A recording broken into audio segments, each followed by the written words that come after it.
The divorce papers sat under cold penthouse lights in Seoul, black ink still wet on ivory paper. Seo Jae-hyun watched his wife sign without hesitation. No tears, no begging, just silence sharp enough to shatter glass. He smirked, believing he'd finally broken her. 3 years later, a gold wedding invitation arrived at her Manhattan office with a handwritten note. "I thought you should see what moving on looks like." Han So-yeon stared at those words before making one phone call. The room suddenly felt colder. She wasn't going to his wedding to beg. She was going to show him what real power looked like. If you want to see how a woman rebuilt herself into an empire after being discarded like trash, stay until the end. Hit that like button and comment what city you're watching from. I want to see how far this story travels. But Han So-yeon learned to hold her breath during arguments. Not because she was afraid, though fear lived in her chest those first 2 years of marriage, but because breathing gave Jae-hyun something to criticize. The way her shoulders rose, the small catch in her throat, even the rhythm of her inhales became evidence of weakness in his eyes. So she stopped. She held everything inside until the room went quiet again. The penthouse overlooked Seoul like a throne room built from glass and steel.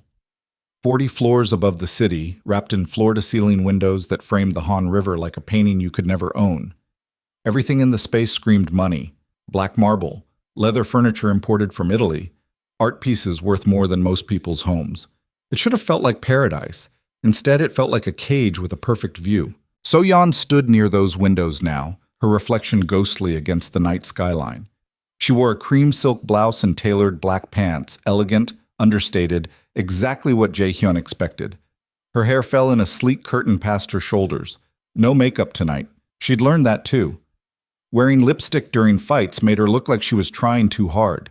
Behind her, Jae-hyun moved through the living room with the controlled precision of a man who never doubted his place in the world. Seo Jae-hyun, youngest head of the Kang Syndicate, owner of luxury casinos, shipping routes, underground finance networks that stretched from Busan to Beijing. Half the elite nightlife in Seoul answered to him. Politicians took his calls. Businessmen feared his silence more than his threats. To the world, he was untouchable. To So-yeon, he was the man who turned love into a transaction she could never afford. "You're doing it again," he said quietly. His voice carried no anger. That was worse somehow. Anger she could map. Rage had patterns. But this cold observation, this clinical dissection of her existence, left nothing to navigate. She didn't turn around. Doing what? Standing there like you're somewhere else. I was looking at the river. You were hiding. So-yeon's fingers tightened against the windowsill. The glass felt cold, real, the only solid thing in a conversation that kept shifting beneath her. Jae-hyun came closer. She saw his reflection slide into view beside hers, tall, impeccably dressed in a black dress shirt with the sleeves rolled to his elbows. At 32, he looked like power felt. Sharp jaw, dark eyes that calculated faster than most people breathed. Hair styled with the kind of careless perfection that cost a fortune to maintain. Handsome in the way that dangerous things often were. "We need to talk," he said. 4 words that had never led anywhere good. So-yeon finally turned to face him. "About what?" Jae-hyun gestured toward the marble dining table where a leather folder sat waiting. Black, expensive, ominous. "About us." Her stomach dropped. She'd felt this coming for months, the way he looked past her during dinners, the increasing coldness when they shared the same bed, the distance that grew wider even as they stood in the same room. But knowing something was coming and facing it were different countries entirely. She walked to the table slowly. Jae-hyun followed, his movements fluid and unhurried. He pulled out a chair for her with practiced courtesy, the kind of gesture that looked thoughtful to outsiders but felt like choreography to anyone paying attention. So-yeon sat. He didn't. Instead, Jae-hyun opened the leather folder and slid a stack of papers across the marble surface toward her. The top page carried a law firm's letterhead. Below it, words that rearranged her entire existence. Petition for divorce. So, Yeon stared at the document without moving. Somewhere in the distance, Seoul hummed. Traffic sounds filtered up through 40 floors of glass and steel. Life continued outside this room, indifferent to the implosion happening inside it. "I thought about waiting," Jae-hyun said, his tone conversational. But there's no point dragging this out. She looked up at him. His expression remained neutral. Not cruel, not apologetic, just empty. 3 years, So-yeon heard herself say. 3 years, he echoed. And you still don't understand how this world works. Our marriage was a mistake. He said it simply, factually, the way someone might comment on the weather. We both know that. So-yeon's hands pressed flat against the table. I didn't know that. Because you're emotional. Jae-hyun finally sat across from her, adjusting his cufflinks with casual precision. You married me thinking love mattered. I married you because my father thought a wife would make me look stable. The honesty landed like broken glass. 3 years. 3 years of trying to decode his silences. 3 years of smoothing herself into whatever shape he needed that day. 3 years of believing that if she just loved him hard enough, smart enough, quietly enough, he might eventually love her back. You never told me that, she said. You never asked. Because I thought that I felt the same way you did? Jae-hyun leaned back in his chair. So-yeon, you're beautiful, educated, you come from a good family. On paper, you're exactly what I should want. But you're weak. The word hit her chest like a fist. Jae-hyun continued without pause. You cry when I raise my voice. You apologize for things that aren't your fault. You make yourself small in rooms full of people because you think that's what I want. You told me to be... I told you to be smart. His eyes locked onto hers. There's a difference between being thoughtful and being invisible. You chose invisible. So-yeon felt something crack inside her, not her heart, that had been breaking slowly for months. This was different. This was the sound of her patience finally running out. I chose to love you, she said quietly, and I'm choosing to move on. Silence stretched between them like a chasm. Jae-hyun tapped the divorce papers with one finger. My lawyers structured everything fairly. You'll get the apartment in Gangnam, a settlement, enough to live comfortably. I don't want your money. Everyone wants money, So-yeon. Stop pretending you're different. She stared at him, really looked at him, and realized she was seeing a stranger. Or maybe she was finally seeing him clearly for the first time. All those nights she'd stayed awake wondering what she'd done wrong. All those mornings she'd apologized for existing too loudly. All those moments she'd convinced herself his coldness was temporary, that marriage was work, that love required sacrifice. He'd never loved her, not even a little. Sign the papers, Jae-hyun said. His voice gentled, not with kindness, but with the tone you'd use to coax a frightened animal into a cage. Let's end this with dignity. So-yeon pulled the papers closer. Her hands didn't shake. That surprised her. She expected tears, expected her body to betray her the way it always did during confrontations. But instead, she felt something else rising through her chest. Clarity, cold, sharp, final. She reached for the pen Jae-hyun offered. One question, she said. He waited. Was there ever a moment, even one, where you actually cared? Jae-hyun considered this. I cared about the idea of you. But not me. No. So-yeon nodded slowly, then she signed. Her signature flowed across the page in smooth, deliberate strokes. No hesitation, no second-guessing, just black ink marking the end of a story that should never have been written. Jae-hyun watched her with something almost like satisfaction. Good, he said, collecting the papers. I'll have these filed by Friday. So-yeon stood. For a moment, they faced each other across the marble table, the convicted criminal kingpin and the woman who'd tried to love him. I hope you find what you're looking for, she said. Jae-hyun smiled. I already have. The comment confused her until she saw the shift in his expression, something that looked almost like guilt, but moved too quickly to pin down. There's someone else, So-yeon realized aloud. He didn't deny it. Her name is Yoo Min-seo, Jae-hyun said. An actress. You might have seen her films. So-yeon had. Beautiful. Young. Korea's rising star, the kind of woman who smiled for cameras and made everything look effortless. The kind of woman Jae-hyun probably believed he deserved. How long? So-yeon asked. Does it matter? It does to me. Jaehyun checked his watch, a Patek Philippe worth more than most cars. 6 months. 6 months. While So-yeon had been trying to save their marriage, Jaehyun had already been building a new one. She absorbed this information the way you'd absorb a punch you saw coming but couldn't avoid. I see, she said quietly. Min-seo understands this life, Jaehyun explained, as if So-yeon had asked for justification. She doesn't flinch when things get complicated. She knows how to stand beside power without trying to control it. I never tried to control you? Exactly. He said it like a confession. You tried to save me instead. That's worse. So-yeon felt the room tilt slightly. Not because she was heartbroken, though grief lived somewhere beneath her ribs, but because she finally understood. Jaehyun didn't want a partner. He wanted a mirror that reflected only the parts of himself he liked. I'll be out by tomorrow, So-yeon said. Take your time. No. Her voice came out stronger than expected. I'll be gone tomorrow. Something flickered across Jaehyun's face. Surprise, maybe, or the faint recognition that he'd miscalculated something. But it vanished too quickly to matter. Fine, he said. My assistant will arrange movers. I don't need movers. So-yeon, I said I don't need them. They stared at each other. For the first time in 3 years, So-yeon didn't look away first. Jaehyun's jaw tightened. You're being dramatic. I'm being clear. About what? About leaving. She turned and walked toward the master bedroom, her footsteps silent against imported marble floors.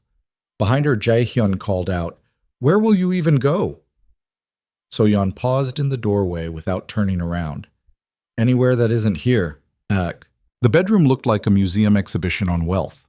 King-sized bed, Egyptian cotton sheets, a closet the size of most studio apartments, filled with designer clothes Jaehyun had chosen because he liked the way they looked on her. So-yeon pulled 2 suitcases from the top shelf.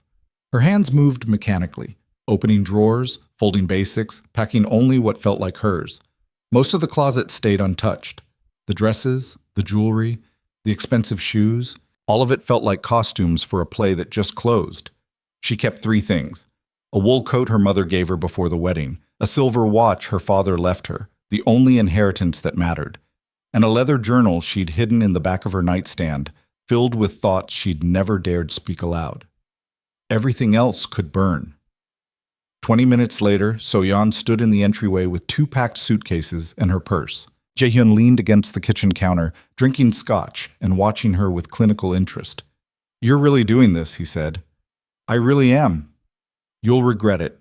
So-yeon looked at him one last time, at the man who'd promised her forever and delivered 3 years of slow suffocation. I already regret marrying you, she said. Everything after this is an improvement. Jaehyun's expression hardened. Careful, So-yeon.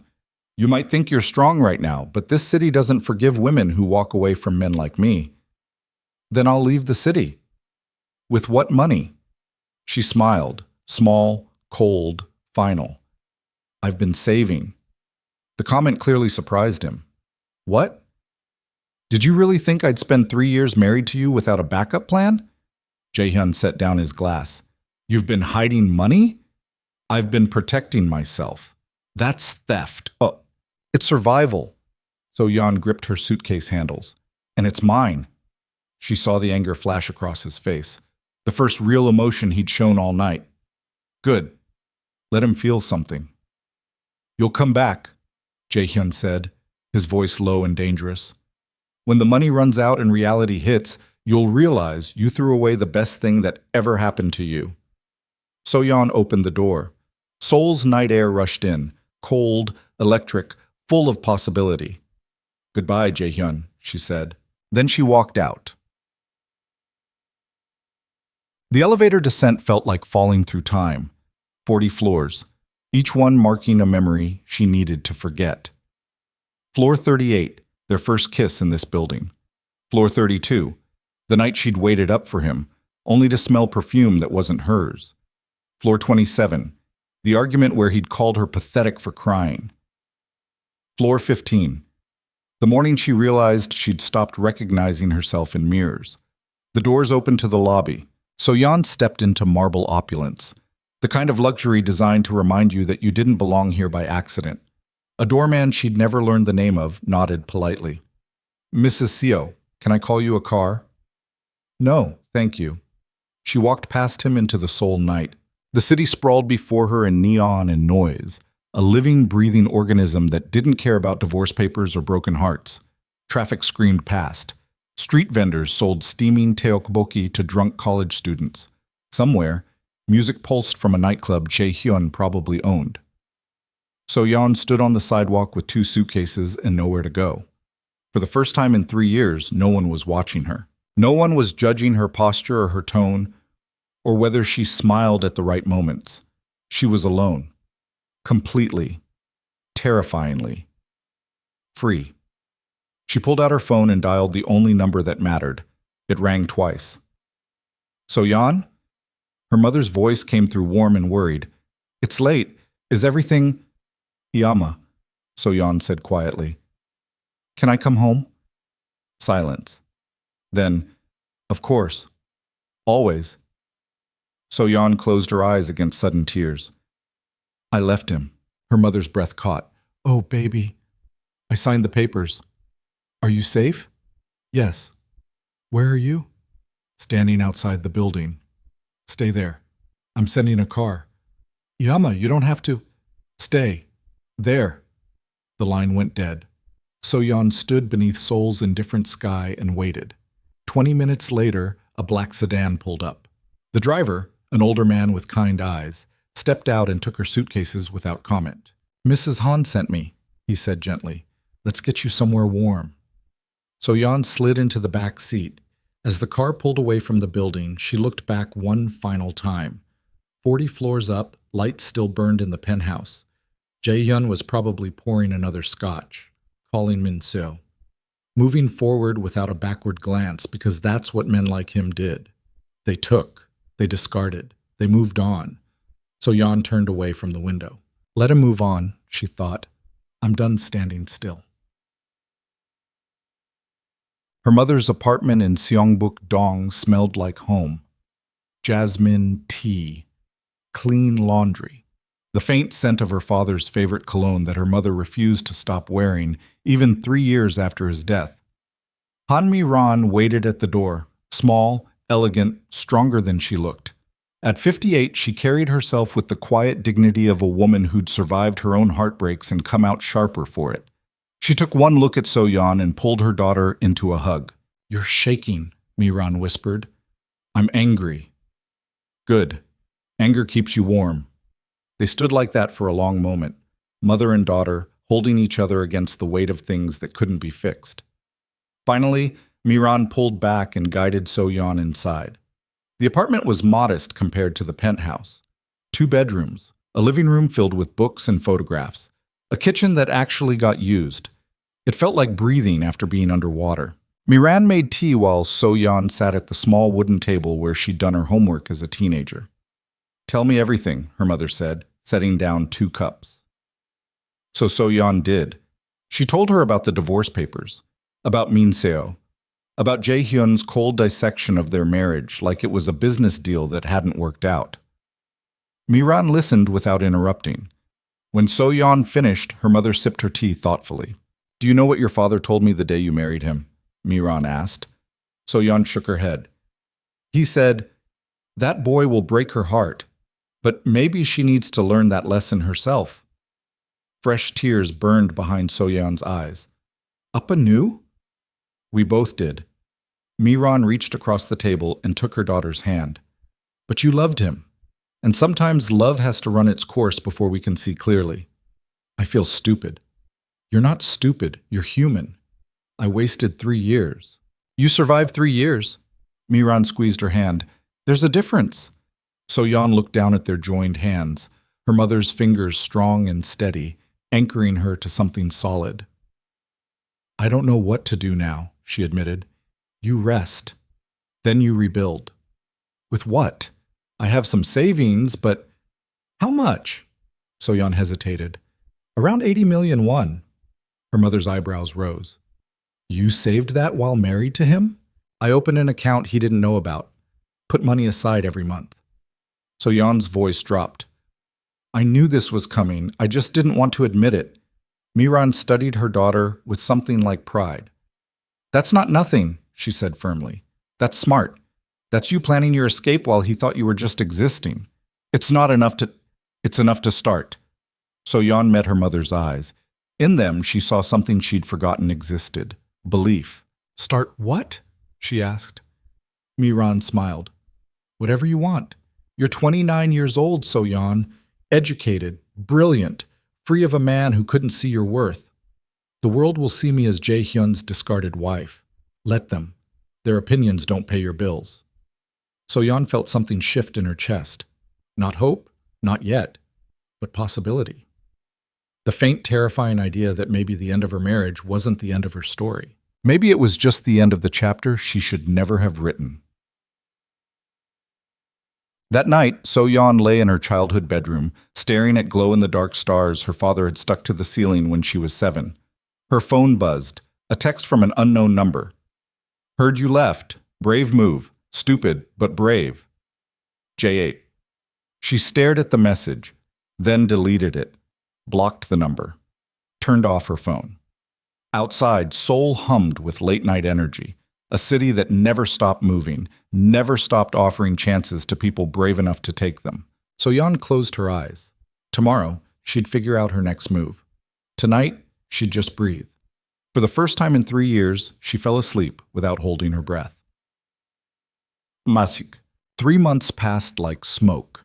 So-yeon moved through her days with mechanical precision, job hunting, networking, rebuilding the professional connections she'd let atrophy during her marriage. Seoul's business world had a long memory. Everyone knew she was Seo Jae-hyun's ex-wife. Some pitied her, others whispered. A few brave souls asked invasive questions disguised as concern. She learned to smile through all of it. But nights were harder. Alone in her childhood bedroom, she'd catch herself wondering if Jae-hyun ever thought about her. If Min-seo made him happy. If he regretted anything. Then she'd remember his face when he'd called her weak. And the wondering stopped. 4 months in, So-yeon got a job offer. Nothing glamorous, a position at a mid-tier consulting firm helping international investors navigate Korean real estate markets. The pay was decent. The work was solid. She almost took it. Then her mother asked a simple question. Is this what you want? Or is this just what feels safe? So-yeon sat with that question for 3 days. On the 4th day, she withdrew her entire savings. 80 million won. She rented the smallest office space she could find in Gangnam, barely more than a closet with a window and a desk. Then she registered a business. Vesper Crest Holdings Luxury Development, International Investment Consulting. It was insane. She had no clients, no connections powerful enough to matter, no safety net beyond her mother's belief in her own stubborn refusal to prove Jae-hyun right. But she had something else. 3 years of watching how the wealthy moved their money. 3 years of silent observation while Jae-hyun's associates discussed deals they thought she couldn't understand. 3 years of being underestimated. She'd been taking notes the whole time. Now it was time to use them. Dick. 6 months after the divorce, So-yeon landed her first client, a German investor looking to break into Seoul's luxury hotel market. She connected him with architects, navigated permits, and structured the deal with precision that surprised even her. The project succeeded. Word spread. Slowly. Quietly. But it spread. 1 client became 3. 3 became 7. So-yeon worked 18-hour days, survived on coffee and her mother's cooking, and built her company one careful deal at a time. She learned to negotiate like someone with nothing to lose. Because she didn't. Jae-hyun had already taken everything that mattered. What remained was just a woman with a calculator and enough rage to fuel an empire. Passé. 18 months after the divorce, Vesper Crest Holdings closed a deal with a Dubai-based development group. The commission alone was more money than So-yeon had saved in her entire marriage. She stood in her small office, now slightly less small, with an assistant and actual furniture, and stared at the contract. Her phone rang. Her mother. Did it go through? Miran asked. It went through. How much? So-yeon told her. Silence. Then her mother laughed, bright, fierce, triumphant. Your father would be so proud, Miran said. So-yeon's throat tightened. I wish he could see this. He can, baby. Trust me. They stayed on the phone together, saying nothing, just breathing in the same space. Finally, So-yeon asked the question that had been building in her chest for months. Yama, do you think Jae-hyun knows? About Vesper Crest? About any of it? Her mother considered this. I don't know. Does it matter? So-yeon looked out her office window at Seoul's glittering skyline. No, she said quietly. I guess it doesn't. But deep down, in a place she didn't want to examine too closely, she knew the truth.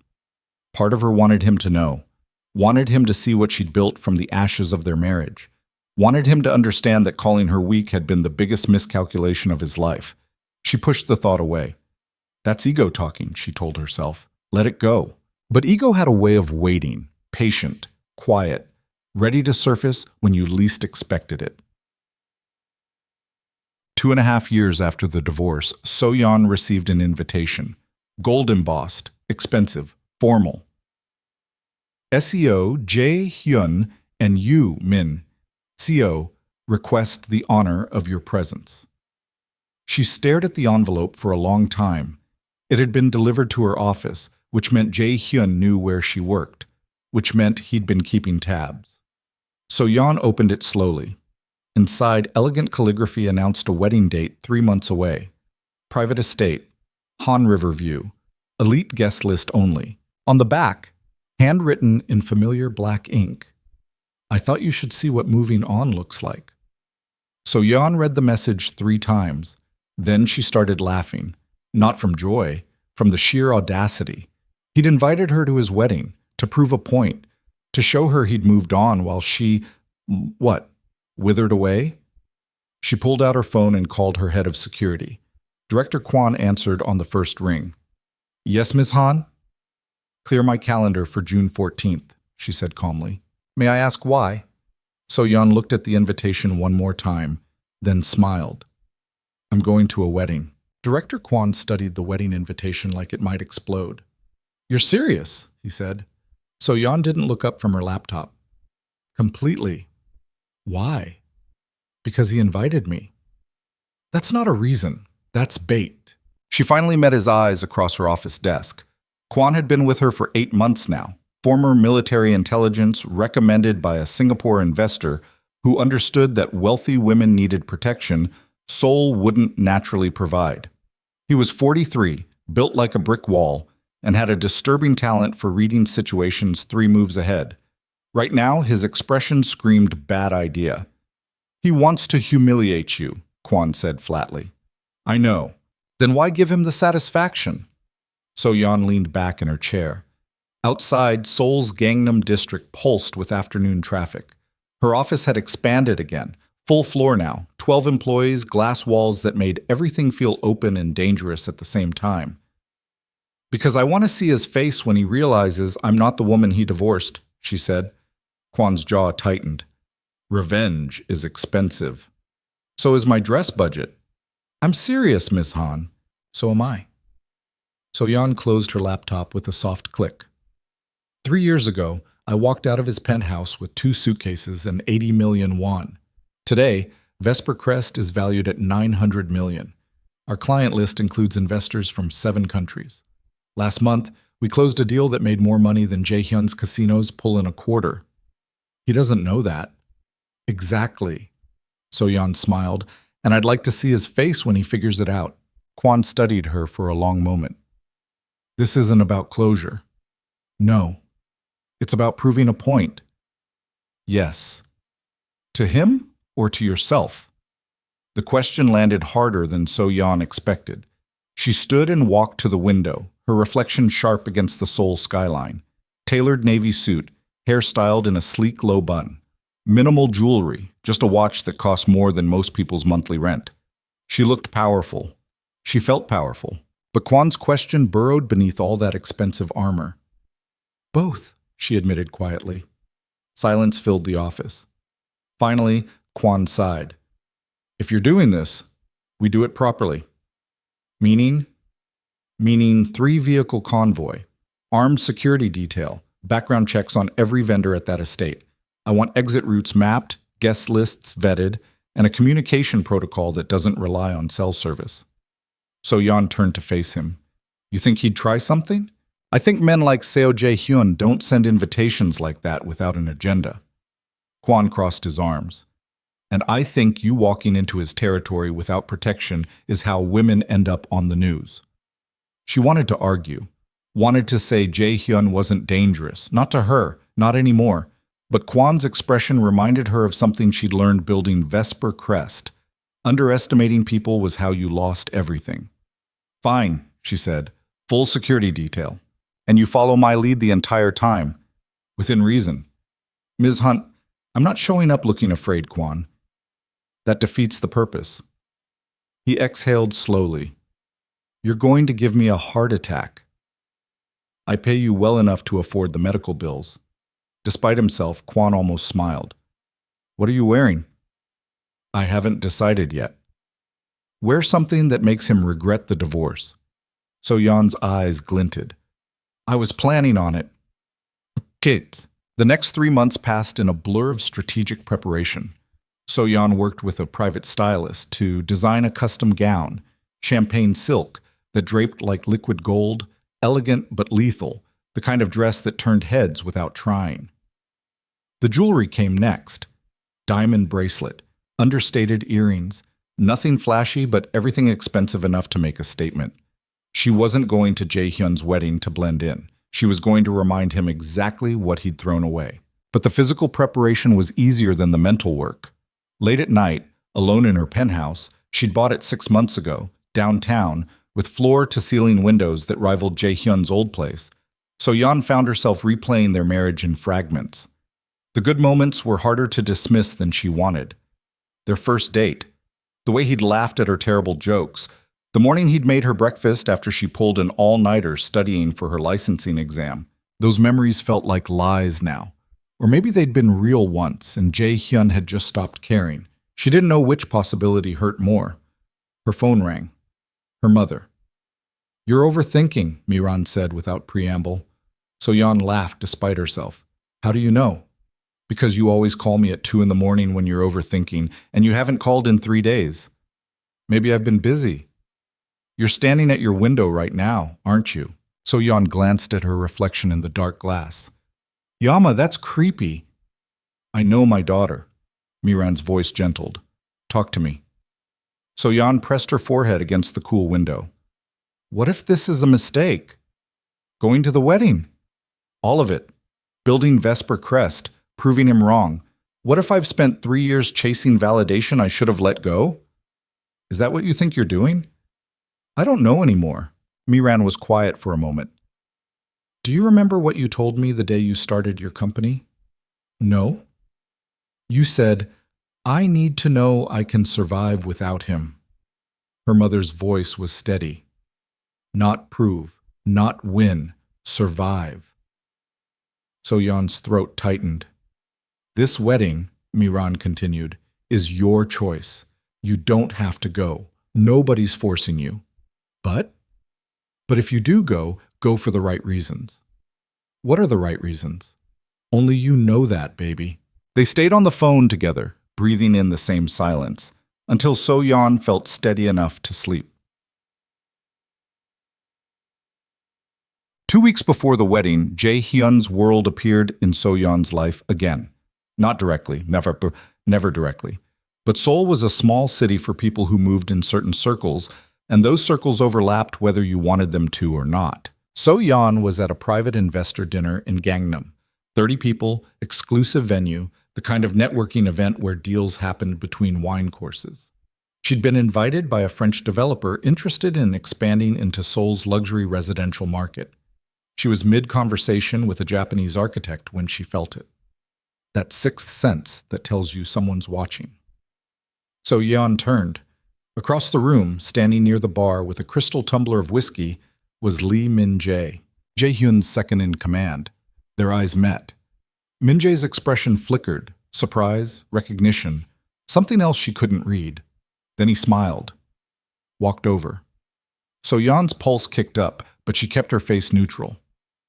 Miss Han, Min-jae said smoothly, I didn't expect to see you here. Mr. Lee, small world.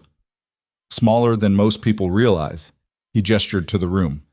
You're networking with Park Industries? I'm considering a partnership. Smart. They have deep pockets. Min-jae sipped his whiskey. I heard you started a development firm. You heard correctly. Doing well? Well enough. His smile sharpened.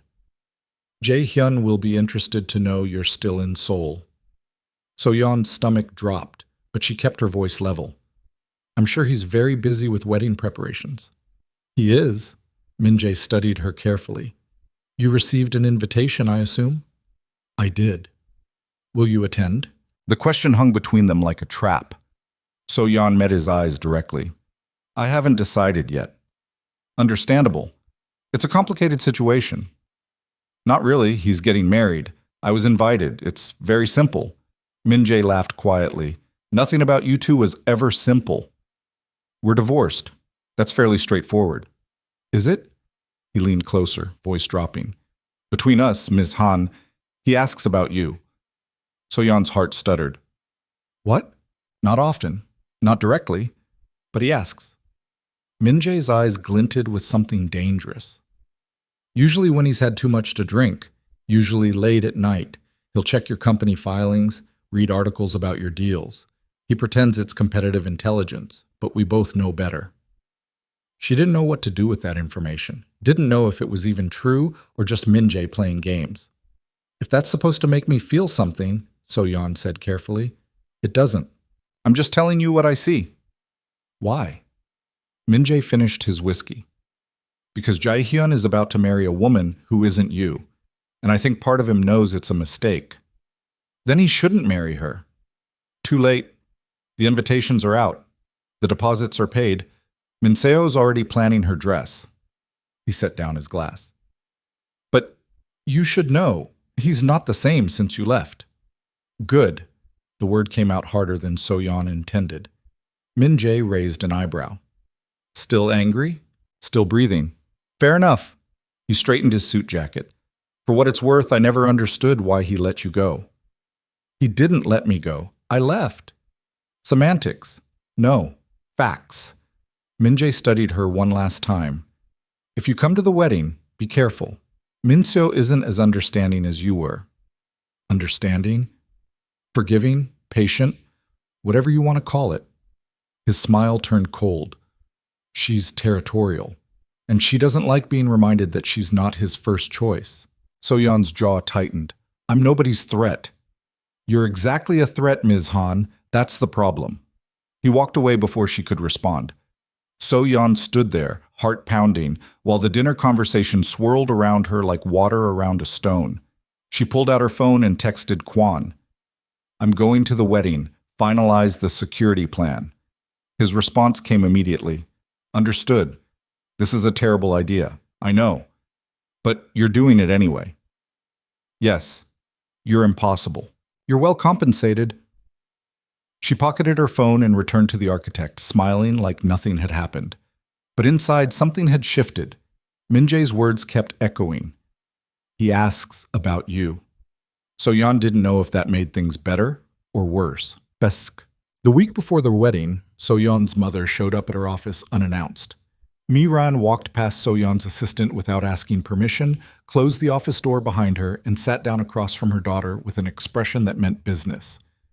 We need to talk, she said. So-yeon saved her work and gave her mother full attention. About what? About why you're really going to this wedding. I already told you it. You told me what you think you should say. Mi-ran leaned forward. Now tell me the truth. So-yeon exhaled slowly. I want him to see me. Why? Because he called me weak, because he threw me away like I was nothing, because he's spent 3 years building a narrative where I'm the one who couldn't survive without him. And you want to prove him wrong? Yes. Mi-ran was quiet for a moment. What if it doesn't work? What do you mean? What if you show up looking like $1 million and he still doesn't care? What if he looks right through you the same way he did when you were married? The question landed like a punch. So-yeon's hands pressed flat against her desk. Then at least I'll know. Know what? That I did everything I could. That I became everything he said I couldn't be. That his opinion of me says more about him than it ever did about me. Miran reached across the desk and took her daughter's hand. "Baby," she said gently, "you don't need his validation." "I know that." "Do you?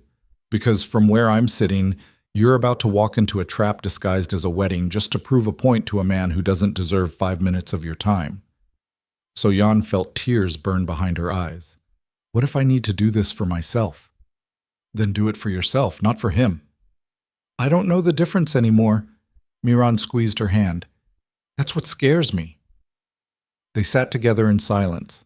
Finally, So-yeon asked the question that had been building in her chest for months. "Did you ever want to prove yourself to Appa after he died?" Her mother's expression softened. "Every day." "How did you stop?" "I didn't. I just redirected it." Miran's eyes held steady.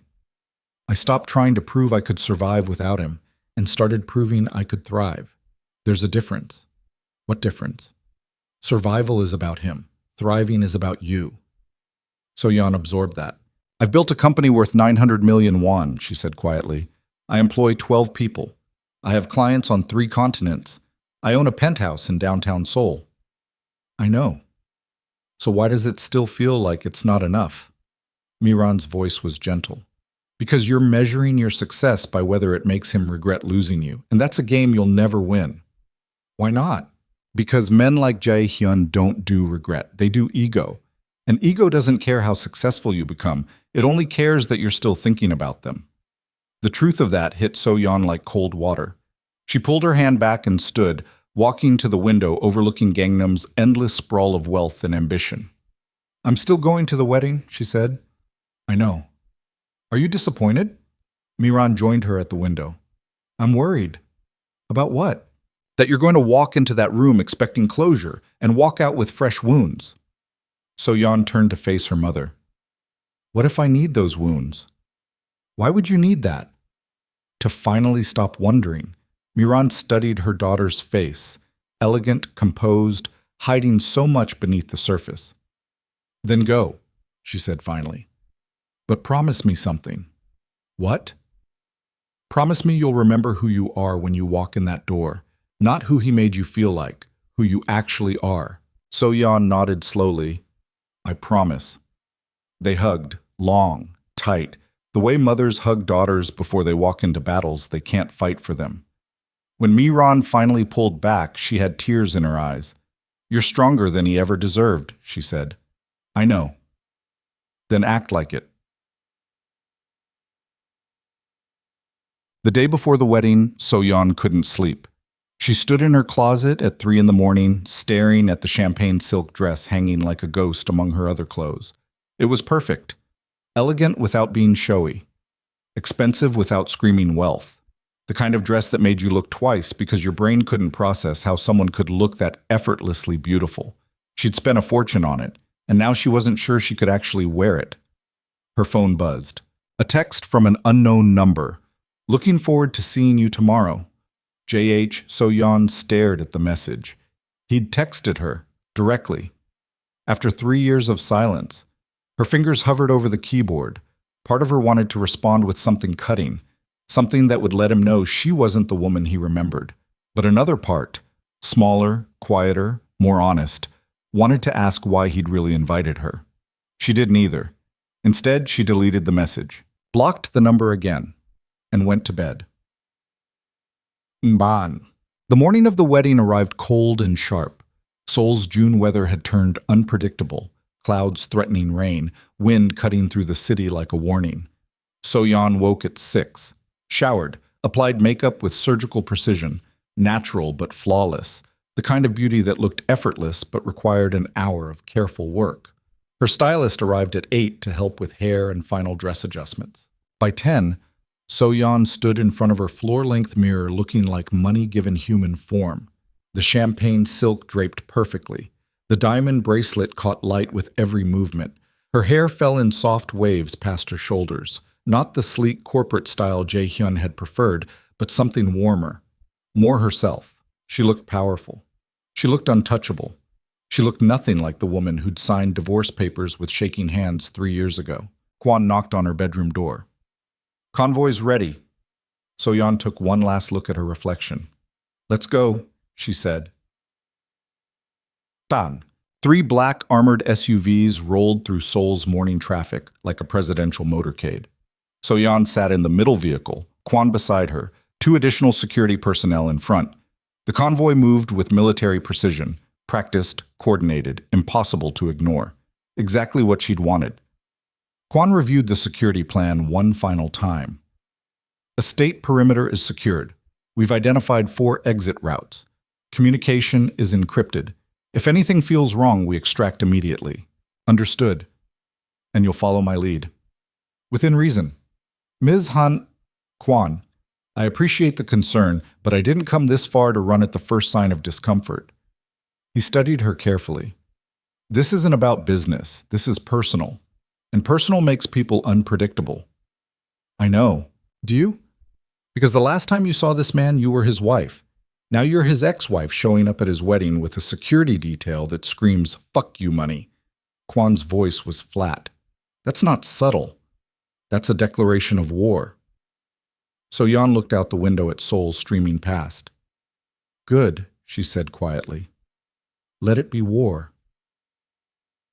The wedding estate appeared like something out of a fever dream. Private, sprawling, overlooking the Han River with views that made you understand why people killed for real estate. White tents, thousands of orchids, a guest list that read like Seoul's power structure written in human form. The convoy slowed at the gates, security checked credentials, then waved them through. As the SUVs rolled up the manicured driveway, So-yeon watched guests turn and stare. 3 armored vehicles, government-grade security. And then the middle door opened. So-yeon stepped out. The estate stopped breathing. Conversations died mid-sentence. Champagne glasses froze halfway to lips. Every eye in the garden locked onto the woman in champagne silk, walking toward them with the confidence of someone who owned the ground beneath her feet. Whispers ignited like wildfire. Is that Seo Jae-hyun's ex-wife? She owns Vesper Crest Holdings. Why does she have security? She looks like royalty. I heard she's worth almost $1 billion won. Didn't he say she never recovered from the divorce? So-yeon heard all of it, ignored all of it. She moved through the crowd with Kwon 3 steps behind, her security detail forming a professional perimeter that made it very clear this woman was protected. Near the garden terrace, she spotted familiar faces. Lee Min-jae, looking unsurprised.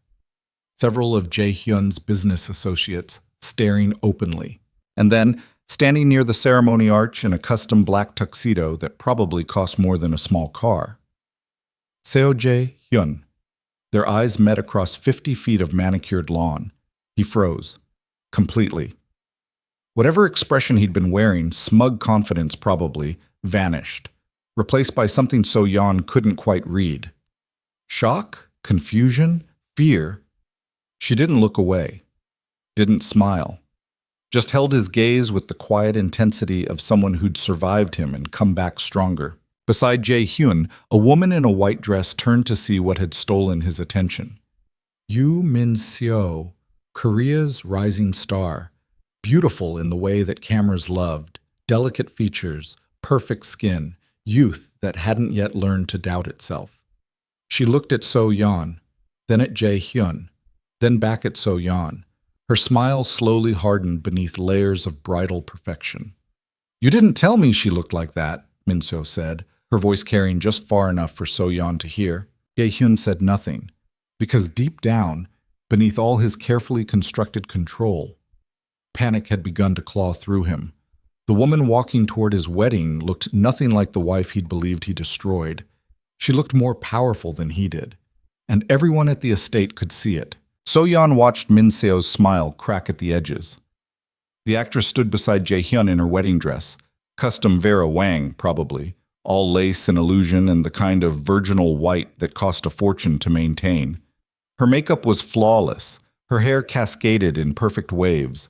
She looked exactly like what she was, Korea's sweetheart playing the role of blushing bride. But her eyes told a different story. Cold, calculating, threatened. Jae-hyun, Min-seo said quietly, her hand tightening on his arm.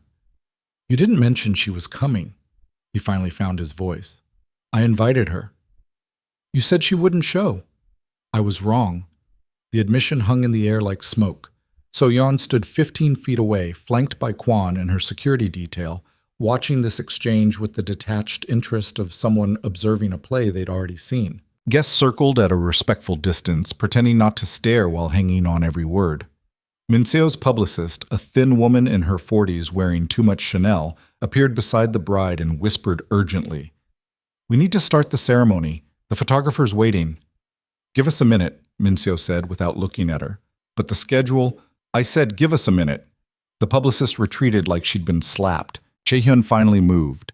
He stepped away from Minseo and walked toward So-yeon with the careful control of a man trying not to look rattled. Kwon shifted slightly, positioning himself between So-yeon and Jaehyun. "It's fine," So-yeon said quietly. Kwon didn't move. "Ma'am, it's fine." Reluctantly, Kwon stepped aside. Just enough. Jaehyun stopped 3 feet from So-yeon.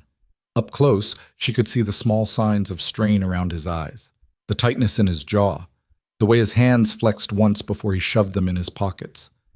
He looked older, not physically. He was still handsome in that dangerous, expensive way. But something in his face had hardened, like he'd spent 3 years building walls and forgotten how to take them down. "So-yeon," he said. "Congratulations." The word landed flat. Jaehyun's mouth twitched. "You came. You invited me. I didn't think you'd actually show up. Then why send the invitation?" He had no answer for that. Around them, the garden hummed with barely contained curiosity. Guests pretended to admire orchids while straining to hear every word. So-yeon let the silence stretch. She'd learned that trick from him, how to use quiet as a weapon. Finally, Jae-hyun said, "You look different." Successful? The same word she'd used in the outline. But this time, it hit harder. Because she wasn't asking. She was stating fact. Jae-hyun's jaw tightened. "I heard you started a company." Vesper Crest Holdings. Development Consulting. Among other things. Doing well. So-yeon tilted her head slightly. "Well enough to afford the security detail you're staring at." A muscle in his cheek jumped. "That's excessive." "Is it? I learned from you that powerful people make enemies. I decided to plan accordingly." "You're not powerful." The words came out reflexive. Automatic. Like he'd said them so many times in his head they'd become truth. So-yeon smiled, small, cold, devastating. "Keep telling yourself that," she said softly. Jae-hyun's eyes flashed. "What's that supposed to mean?" "It means your reality and actual reality stopped matching about 2 years ago. But nobody's bothered to tell you yet. Careful, So-yeon." "Or what? You'll divorce me again?" The comment drew blood. She saw it in the way his shoulders stiffened, the way his breath caught, the way he looked at her like she'd just done something unforgivable. Good. Let him feel something. Behind Jaehyun, Minseo had started moving toward them. She walked with practiced grace, the kind actresses learned for red carpets, but her expression had sharpened into something dangerous. "Jagya?" she said, sliding her arm through Jaehyun's. The endearment sounded possessive. "We should start the ceremony." Jaehyun didn't look at her. "In a minute. The guests are waiting." "I said in a minute." Minseo's smile became brittle. She turned her attention to So-yeon, looking her up and down with the precision of a surgeon identifying weak points. "Han So-yeon," she said, "I've heard so much about you." "I'm sure you have." "Jaehyun talks about you sometimes." "Does he?" "Usually when he's had too much to drink."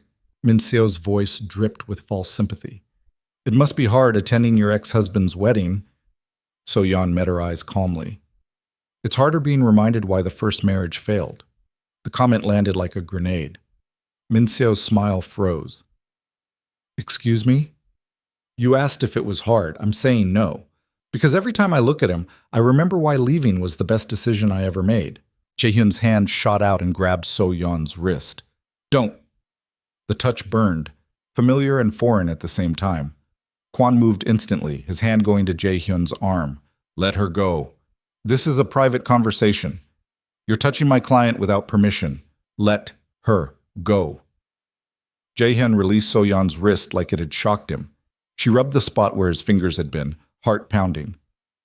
"We're done here," Kwon said quietly. "No," So-yeon said. "Not yet." "Ma'am." I said not yet. She looked at Jae-hyun, really looked at him, at the man she'd loved enough to marry, the man who'd called her weak and thrown her away like broken furniture. "I forgave you," she said. Jae-hyun blinked. "What?" "For the divorce, for Min-seo, for every cruel thing you said to make yourself feel powerful." So-yeon's voice was steady. "I forgave you a long time ago. That's why I could come here without falling apart." Something flickered across his face. Confusion, maybe, or the beginning of understanding he didn't want to reach. "But you know what I realized standing here?" So-yeon continued. "You never understood what you lost. You still don't. You think I'm here because I'm heartbroken, because I couldn't move on, because seeing you happy will destroy me. Aren't you?" "No." The word came out gentle, final. "I'm here because I needed to see your face when you realized you were wrong about me. And I have. So now I can leave." She turned to go. "Wait," Jae-hyun said. So-yeon paused, but didn't turn around. "I looked into your company," he admitted. "Vesper Crest, the valuation, the client list, the international partnerships. And you built that from nothing. I built it from 80 million won and the lessons you taught me about underestimating people." Silence. Then Jae-hyun asked the question So-yeon had been waiting 3 years to hear. "Why didn't you tell me?" She turned to face him. "Tell you what?" "That you were capable of this. I tried, every day of our marriage. You just weren't listening." The truth of that hit him visibly. Min-seo stepped forward, her patience finally snapping. "Enough! This is my wedding day, and I'm not spending it watching you moon over your ex-wife like some pathetic—" "Careful," Jae-hyun said quietly. "Careful? Are you serious right now?" Min-seo's voice rose. "She shows up here dressed like she owns the place, surrounded by security like some kind of—" "She does own the place," Lee Min-jae said. Everyone turned. Min-jae stood near the terrace, holding a tablet and looking like someone who'd just solved a puzzle he'd been working on for months. "What?" Jae-hyun said. Min-jae walked closer, his expression carefully neutral. "This estate, the wedding venue. It's owned by Golden River Properties." "So?" "Golden River is a subsidiary of Vesper Crest Holdings." Min-jae held up the tablet, showing corporate documents. "Which means, technically, Jae-hyun, you're getting married on your ex-wife's property." The garden went silent. So-yeon felt her stomach drop. She'd known Vesper Crest's portfolio was extensive. She'd acquired dozens of properties across Seoul through various subsidiaries and shell companies. But she hadn't known this estate was one of them. Her assistant must have failed to flag it. Or maybe the acquisition had been buried so deep in corporate structures that nobody had connected the dots until now. Jae-hyun stared at Min-jae. "You're lying." "I'm really not." Min-jae turned the tablet toward him. "See for yourself." Jae-hyun grabbed the device and scrolled through the documents. His face went from disbelief to fury in under 10 seconds. "You knew," he said, looking at So-yeon. "I didn't." "Bullshit. I own 43 properties in Seoul through various subsidiaries. I don't personally oversee every acquisition." "Convenient." So-yeon's hands clenched. "You think I planned this? Didn't you? Show up at my wedding, make a scene, then reveal you actually own the venue?" Jae-hyun stepped closer, his voice dropping to something dangerous. "That's a power play, So-yeon, and you're better at this game than I gave you credit for. It's not a game. Everything's a game. You taught me that. Or maybe I taught you." His smile turned vicious. "Either way, congratulations. You got your revenge. How does it feel?" So-yeon felt the ground shifting beneath her. This was wrong. All of it. She'd come here to close a door, not to humiliate him, not to prove she owned his wedding venue, just to show him she'd survived. But now guests were whispering.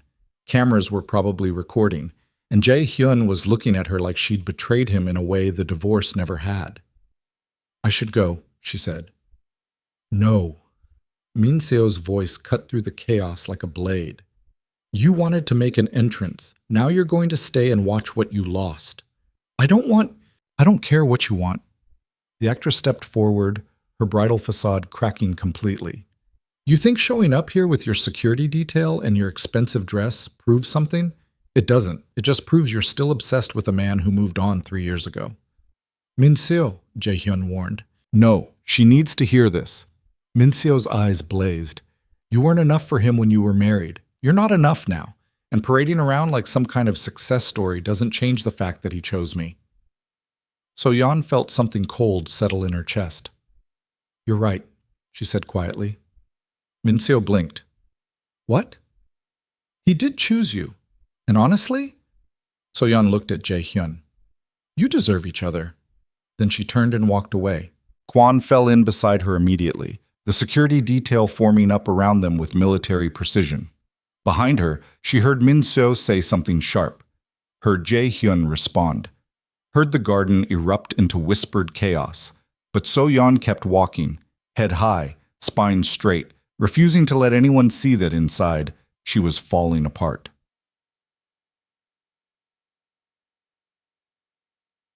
The convoy pulled away from the estate in controlled silence. So-yeon sat in the middle SUV, staring out the window at Seoul streaming past in fragments of color and movement. Her phone buzzed constantly. Her assistant. Her mother. 3 different investors who'd somehow already heard about the scene at the wedding. She ignored all of it. Kwon sat beside her saying nothing. Finally, she asked, Did you know? About the estate? Yes. No. But I should have checked more thoroughly. His jaw tightened. That's on me. It's not your fault. I'm head of security. Knowing who owns the terrain is literally my job. So-yeon closed her eyes. I didn't want this. I know. I just wanted him to see that I survived. He saw it. And now he thinks I orchestrated the whole thing to humiliate him. Kwon was quiet for a moment. Did you? So-yeon's eyes snapped open. No. Then why do you care what he thinks? The question cut deeper than she expected, because Kwon was right. If she'd truly moved on, if the past 3 years had actually healed her, Jae-hyun's opinion shouldn't matter. But it did. It still did. And that realization made her want to scream. I care because I'm an idiot, she said. You're not an idiot. You're human. Same thing sometimes. Kwon almost smiled. Where to? So-yeon considered. Office. It's Saturday. I don't care. I need to work. Ms. Han Sitsia, please, Kwon, just take me to the office. He nodded and relayed instructions to the driver. The convoy changed direction, heading toward Gangnam's business district. So-yeon's phone buzzed again. Her mother. She finally answered. Iyama. I saw the photos, Miran said without preamble. Photos? You're already trending on social media. Mystery woman at CO wedding. Who is Han So-yeon? Half of Seoul thinks you're a diplomat. The other half thinks you're a crime boss. Despite everything, So-yeon laughed. Great. Are you okay? No. Do you want me to come to you? No, I just need to work. Her mother sighed. So-yeon, I know what you're going to say. Do you? That I shouldn't have gone. That you warned me. That this was exactly what you were afraid would happen. Actually, Miran said gently, I was going to say I'm proud of you. So-yeon's throat tightened. Why? Because you walked into that wedding like you owned it. Because you held your head high when they tried to break you. Because you left before it got worse. Her mother's voice was firm. That takes strength, baby. It doesn't feel like strength. It never does in the moment. They stayed on the phone in comfortable silence until the convoy reached Vesper Crest's office building. I have to go, So-yeon said. Call me later? I will. I love you. I love you too, Iyama. So-yeon ended the call and stepped out of the SUV into the Saturday quiet of Gangnam's business district. The office building stood empty except for security. She rode the elevator to her floor and walked into Vesper Crest's silent lobby. Her assistant had left a stack of files on her desk with a note. These need signatures by Monday. So-yeon sat down, pulled the first file toward her, and tried to focus on work. But her mind kept replaying the wedding. Min Seo's face when Min Jae revealed the property ownership. Jae Hyun's eyes when he accused her of orchestrating revenge. The whispers following her as she left. She'd wanted closure. Instead, she'd ripped open wounds she thought had healed. Her phone buzzed. A text from an unknown number. So Yeon almost deleted it. Then she saw the preview. We need to talk. Min Jae. Against her better judgment, she opened it. The full message read, "Meet me at Samcheon Cafe, 1 hour. Come alone. This is important." So-yeon stared at the text. Every instinct screamed trap, but curiosity and exhaustion won. She texted back, "Fine." Then she called Kwon. "I need to go somewhere." "Where?" "Samcheon-dong. A cafe." "For what?" "Lee Min-jae wants to meet." Silence on the line. Then, "Absolutely not." "Kwon, he's Jae-hyun's second in command. This is obviously a setup." "He said it's important. So is your safety." "I'll take security with me." "He asked you to come alone." "Then security can wait outside." Kwon exhaled in frustration. "You're going to get yourself killed one of these days." "Probably, but not today." "Fine, but I'm coming with you, and if anything feels wrong, we're leaving." "Deal." Wow. Samcheon Cafe sat tucked in a quiet neighborhood north of the palace grounds. The kind of place that catered to artists and writers and people who wanted to disappear for a few hours. So-yeon arrived with Kwon and 2 additional security personnel.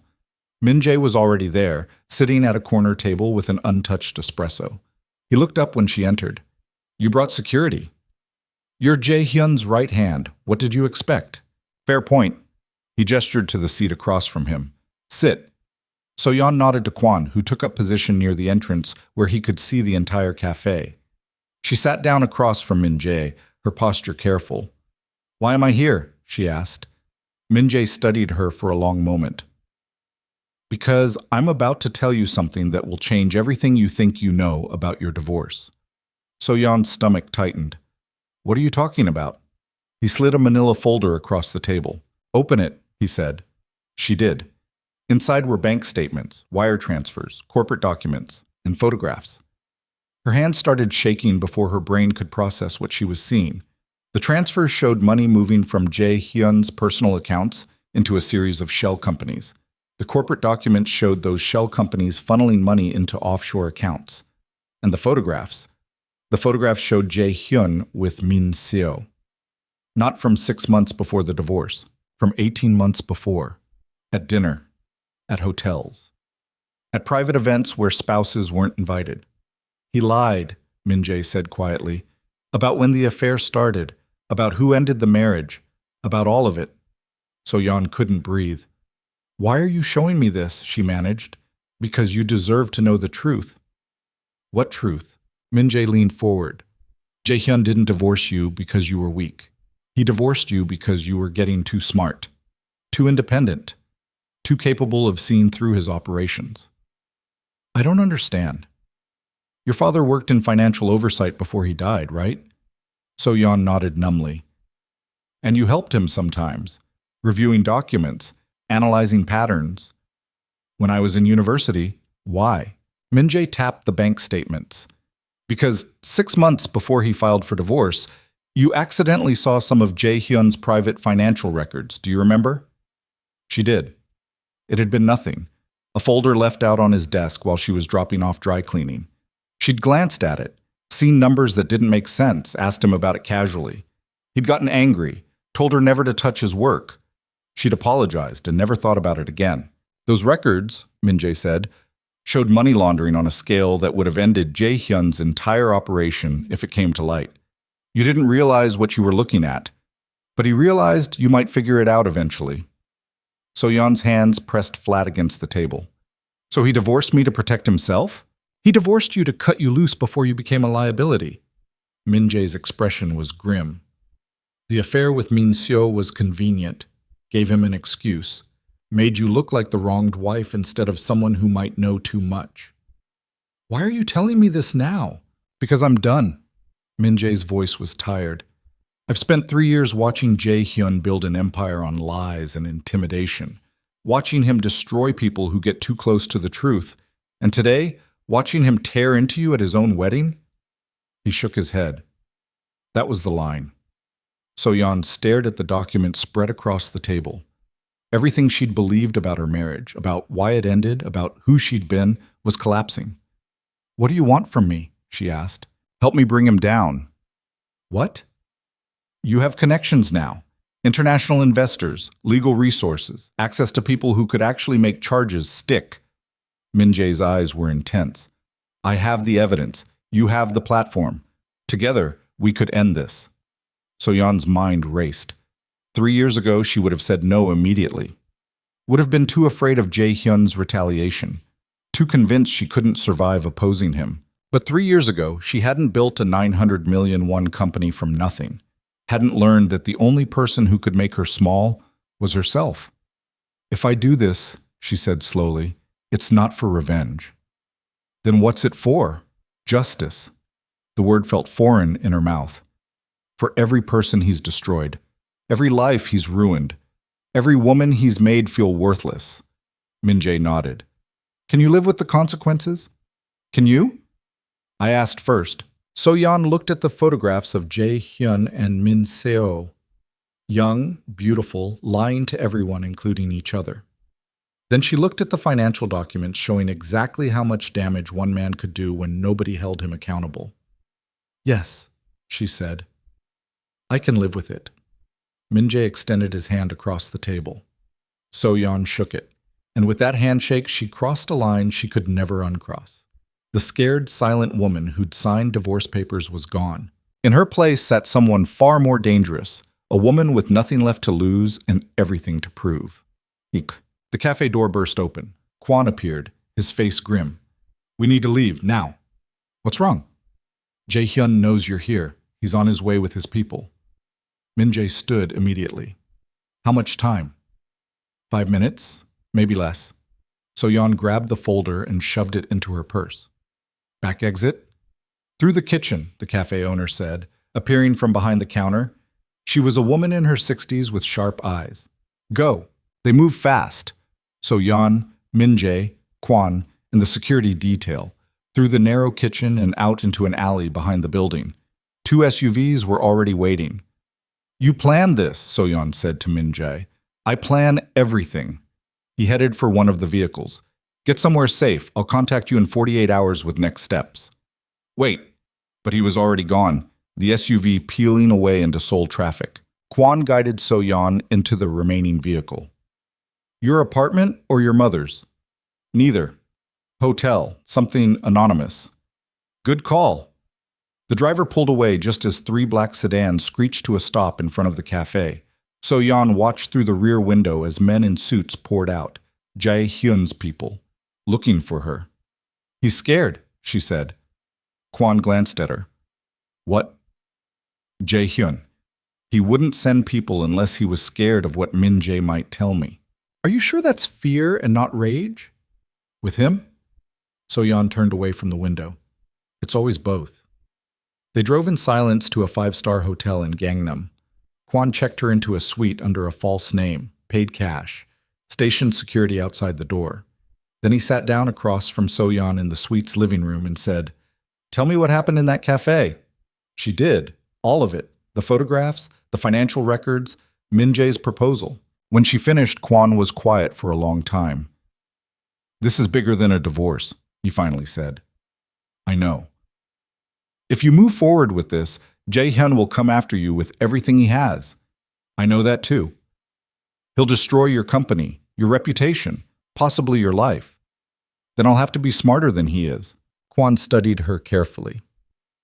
3 years ago, you could barely leave his apartment without permission. Now you're planning to take down one of Seoul's most powerful crime bosses. People change. Not this much. Not this fast. So-yeon met his eyes. "You don't think I can do this?" "I think you can do anything you set your mind to." Kwon leaned forward. "I'm asking if you understand what you're starting. A war. More than that. A war you can't win by playing fair. Good thing I learned from the best how to play dirty. Despite himself, Kwon almost smiled. Then his expression turned serious again. If you do this, I'm with you. All the way. But you need to understand something. What? Once you light this fuse, there's no putting it out. You'll have to see it through to the end, no matter what that end looks like. No matter who gets burned. So-yeon thought about that. About the woman who'd signed divorce papers 3 years ago. About the company she'd built. About every person Jae-hyun had destroyed just because he could. I understand, she said. Do you? Yes. Kwon nodded slowly. Then we start planning tomorrow. Tonight you rest. I don't think I can sleep. Try anyway, you're going to need your strength. He left her alone in the suite. So-yeon stood at the window overlooking Seoul, this massive breathing city full of secrets and power and people fighting to survive. Somewhere out there, Jae-hyun was probably tearing apart the cafe looking for answers. Somewhere, Min-seo was dealing with a wedding day that had imploded. Somewhere, Min-jae was setting pieces in motion she couldn't see yet. And here she stood, holding a folder full of evidence that could end the man she'd once loved. Her phone buzzed, a text from her mother. Where are you? Are you safe? So-yeon texted back, I'm fine. At a hotel. I'll explain tomorrow. Should I worry? She stared at that question for a long time, then typed, probably. Her mother's response came immediately. Then I'll bring coffee. So-yeon smiled despite everything. She took out the folder Min-jae had given her and spread its contents across the coffee table. Bank statements, wire transfers, photographs, corporate structures. A map of Jae-hyun's entire criminal empire laid out in black and white. And somewhere in this mess was the key to bringing him down. She just had to find it. So-yeon pulled out her laptop and started working, her fingers flying across the keyboard as she began cross-referencing dates and amounts and shell company names. Hours passed. Seoul's night deepened, and in a luxury hotel suite overlooking the city that had tried to break her, Han So-yeon began planning the most dangerous move of her life. Not for revenge, not for closure, but for something far more important, the truth.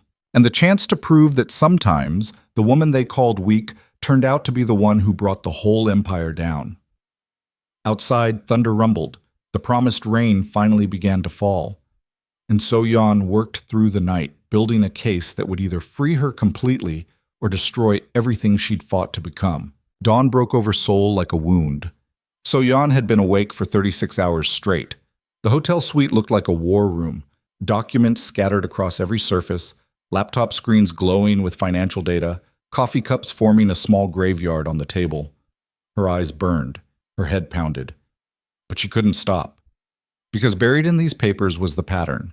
She could feel it. Kwon entered the suite carrying breakfast he knew she wouldn't eat. You need to sleep. I need to finish this. Ms. Hunt, Look. So-yeon jabbed her finger at a spreadsheet on her laptop. These wire transfers, they're happening on the same day every month. Same amounts, same recipient accounts. Kwon set down the food and leaned over her shoulder. Money laundering? More than that. It's systematic. Automated. Her fingers flew across the keyboard, pulling up more data. Jae-hyun's moving money through 12 different shell companies, but they all connect back to 3 primary accounts. And those accounts? She stopped, stared at the screen. What? Kwon asked. Those accounts are registered to Golden Summit Entertainment, Min-seo's production company. Exactly. So-yeon pulled up more files, her exhausted brain suddenly firing on all cylinders. What if she's not just the mistress? What if she's the partner? Kwon went very still. You think she's involved in the money laundering? I think she's been involved from the beginning. So-yeon opened another file, corporate registration documents Min-jae had included. Look at the dates. Golden Summit was registered 18 months before my divorce, right when the affair supposedly started. So they didn't just fall in love, they went into business together. And I was the liability they needed to eliminate. So-yeon's voice was flat. The wife who accidentally saw too much. The accountant's daughter who might actually understand financial patterns if she looked closely enough. Her phone buzzed, a text from Min-jae. Check your email. Sent you something that changes everything. Don't open it on public Wi-Fi. So-yeon grabbed her phone and used the hotel's secure connection to access her encrypted email. The attachment was a video file, 40 minutes long, time-stamped from 3 weeks ago. She clicked play. The video showed an office, expensive, modern, unmistakably Jae-hyun's private space in one of his casinos. The camera angle suggested hidden surveillance, probably from a decorative object on a shelf. Jae-hyun sat behind his desk. Min-seo stood across from him, arms crossed, her beautiful face twisted with anger. "You promised me," Min-seo said on the video. "You said once we were married, I'd be equal partner." "And you will be," Jae-hyun replied calmly. "Then why are the Singapore accounts still in your name only?" "Because we're not married yet. The wedding is in 3 weeks." "Exactly, 3 weeks." Jae-hyun's voice carried that familiar condescension So-yeon remembered too well. "Be patient." "I've been patient for 3 years." Min-seo moved closer to the desk. "I did everything you asked, played the perfect girlfriend, smiled for cameras, kept my mouth shut about the business. I even let you invite that bitch to our wedding." "Don't call her that." "Why not? She's irrelevant." "Is she?" Jae-hyun stood, walking to the window. "So-yeon built a 900 million won company in 3 years. That's not irrelevant. That's dangerous." "Dangerous how?" "Because it means I underestimated her." He turned back to face Min-seo. "And if I was wrong about that, what else was I wrong about?" "You're obsessing over an ex-wife who means nothing. She knows things, Min-seo, about the operation, about how I structured deals when we were married. She didn't understand it then, but she's smarter now. What if she starts connecting dots?" Min-seo laughed. "Let her connect them. Who's going to believe her? The bitter ex-wife with an axe to grind? You'd be surprised what people believe when the evidence is compelling." The video continued, 10 more minutes of argument, manipulation, Min-seo's growing frustration at being kept on the sidelines of the empire she'd helped build. Then Jae-hyun said something that made So-yeon's blood freeze. "If So-yeon becomes a real problem," he said quietly, "we'll handle it the same way we handled the prosecutor who got too close last year." Min-seo's expression shifted. "You said that was an accident." "It was an accident we arranged." Silence on the video. Then Min-seo nodded slowly. "Okay. Okay? If she's a threat, we eliminate the threat." Min-seo's voice was cold, calculated. "That's how this works, right? That's what you've been teaching me." "Yes," Jae-hyun said. "That's exactly how this works." The video ended. So-yeon sat frozen, her hands shaking so hard she nearly dropped the phone. Kwan's face had gone granite hard. "They're talking about killing you." "If I become a problem," So-yeon whispered, "you already are a problem. You showed up at the wedding with evidence of corporate ownership. You met with Min Jae. You have the financial records." Kwan grabbed his phone. "We need to move you now. Different hotel, different city, possibly different country." "No." "Ms. Han," I said no. So-yeon stood, her exhaustion replaced by something sharper, clearer. "Running makes me look guilty, makes me look scared." "You should be scared. These people are talking about murdering you." "They're talking about it if I become enough of a threat, which means I'm not there yet." She paced the room, her mind racing. "But I will be. Because Min Jae didn't send me this video as a warning. He sent it as ammunition." Kwan watched her carefully. "What are you planning?" "I'm planning to go public." "With what?" "Everything." So-yeon gestured to the documents covering the suite. "The money laundering, the shell companies, the connection between Jae-hyun's syndicate and Min-seo's production company. All of it. That'll destroy them." "That's the point. It'll also put a target on your back bigger than anything you can imagine." So-yeon met his eyes. "The target's already there, Kwan. I'm just making sure I hit first." Her phone rang. Unknown number. She almost didn't answer, then something made her pick up. "Hello?" So-yeon. Min-seo's voice was silk over steel. "We need to talk." So-yeon's pulse spiked. "How did you get this number?"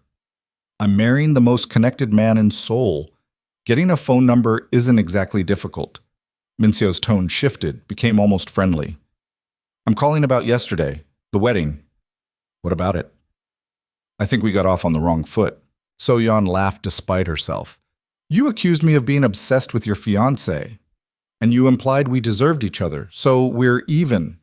Min-seo paused. Look, I know this situation is complicated, but we're both adults, both businesswomen. I thought maybe we could meet, clear the air. Why would I do that? Because I have information you need. About Jae-hyun. About things he did during your marriage that you never knew about. So-yeon's grip on the phone tightened. What kind of things? The kind we should discuss in person, somewhere private. Min-seo's voice dropped. I'm at the Peninsula Hotel, Suite 2804. Come alone. Let's have an honest conversation. Woman to woman. Every instinct screamed trap. But So-yeon found herself saying, When? Now. I'll be here for the next 2 hours. The line went dead. So-yeon lowered the phone slowly. Kwon was already shaking his head.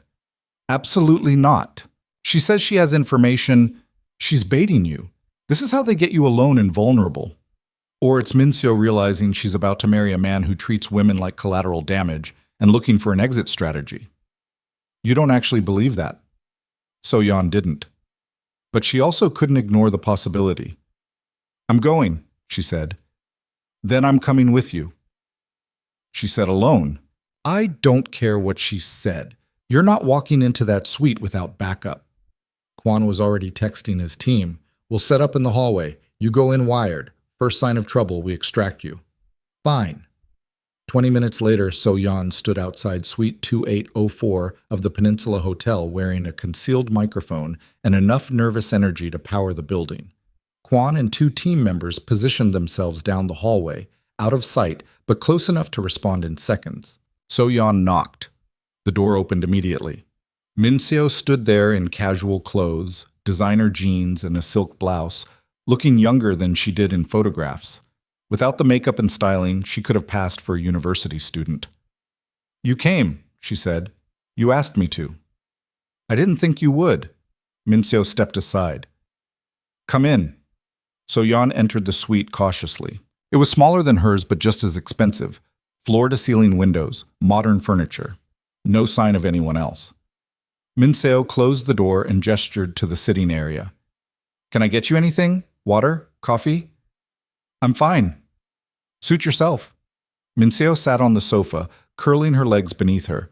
The gesture made her look impossibly young. Thank you for coming. Why am I here? Because I'm reconsidering some life choices. So-yeon remained standing. Such as? Such as marrying a man who's still in love with his ex-wife. The comment landed like a slap. He's not in love with me, So-yeon said. No? Then why did he spend our entire wedding day obsessing over you? Why did he send his people to track you down after you left? Why did he come back to our suite last night and pour himself 4 drinks while staring at your company's website? So-yeon's throat tightened. That's not love. That's ego. Maybe. Min-seo's eyes were sharp. Or maybe it's guilt. For what? For everything he did to you, everything he's still doing. Min-seo leaned forward. He told me you were weak, emotional, that the divorce destroyed you. But yesterday, watching you walk into our wedding surrounded by security, looking like you could buy and sell everyone there? She smiled bitterly. That wasn't a destroyed woman. That was someone who survived him. Why are you telling me this? Because I've spent 3 years being the perfect girlfriend, the perfect fiancé, the perfect future wife. And yesterday I realized something. What? That I'm terrified of becoming you. The honesty in her voice made So-yeon finally sit down. Becoming me how? She asked. The woman he breaks. Min-seo's hands twisted together. The one he uses and discards when she's no longer useful. You got out with your dignity, with your life, with enough strength to build something real. Her voice cracked. I'm already too deep. If I marry him tomorrow, I'll never get out. So-yeon studied the actress carefully. What do you want from me? Help? With what? Getting away from him before it's too late. So-yeon's mind raced. This could be genuine. Could be manipulation. Could be a trap designed to extract information about what Minji had told her. If you want out, So-yeon said carefully, cancel the wedding. It's not that simple. It's exactly that simple. You don't understand. I'm not just his fiancée. I'm his business partner. I know things, too many things. Minseo's eyes filled with tears.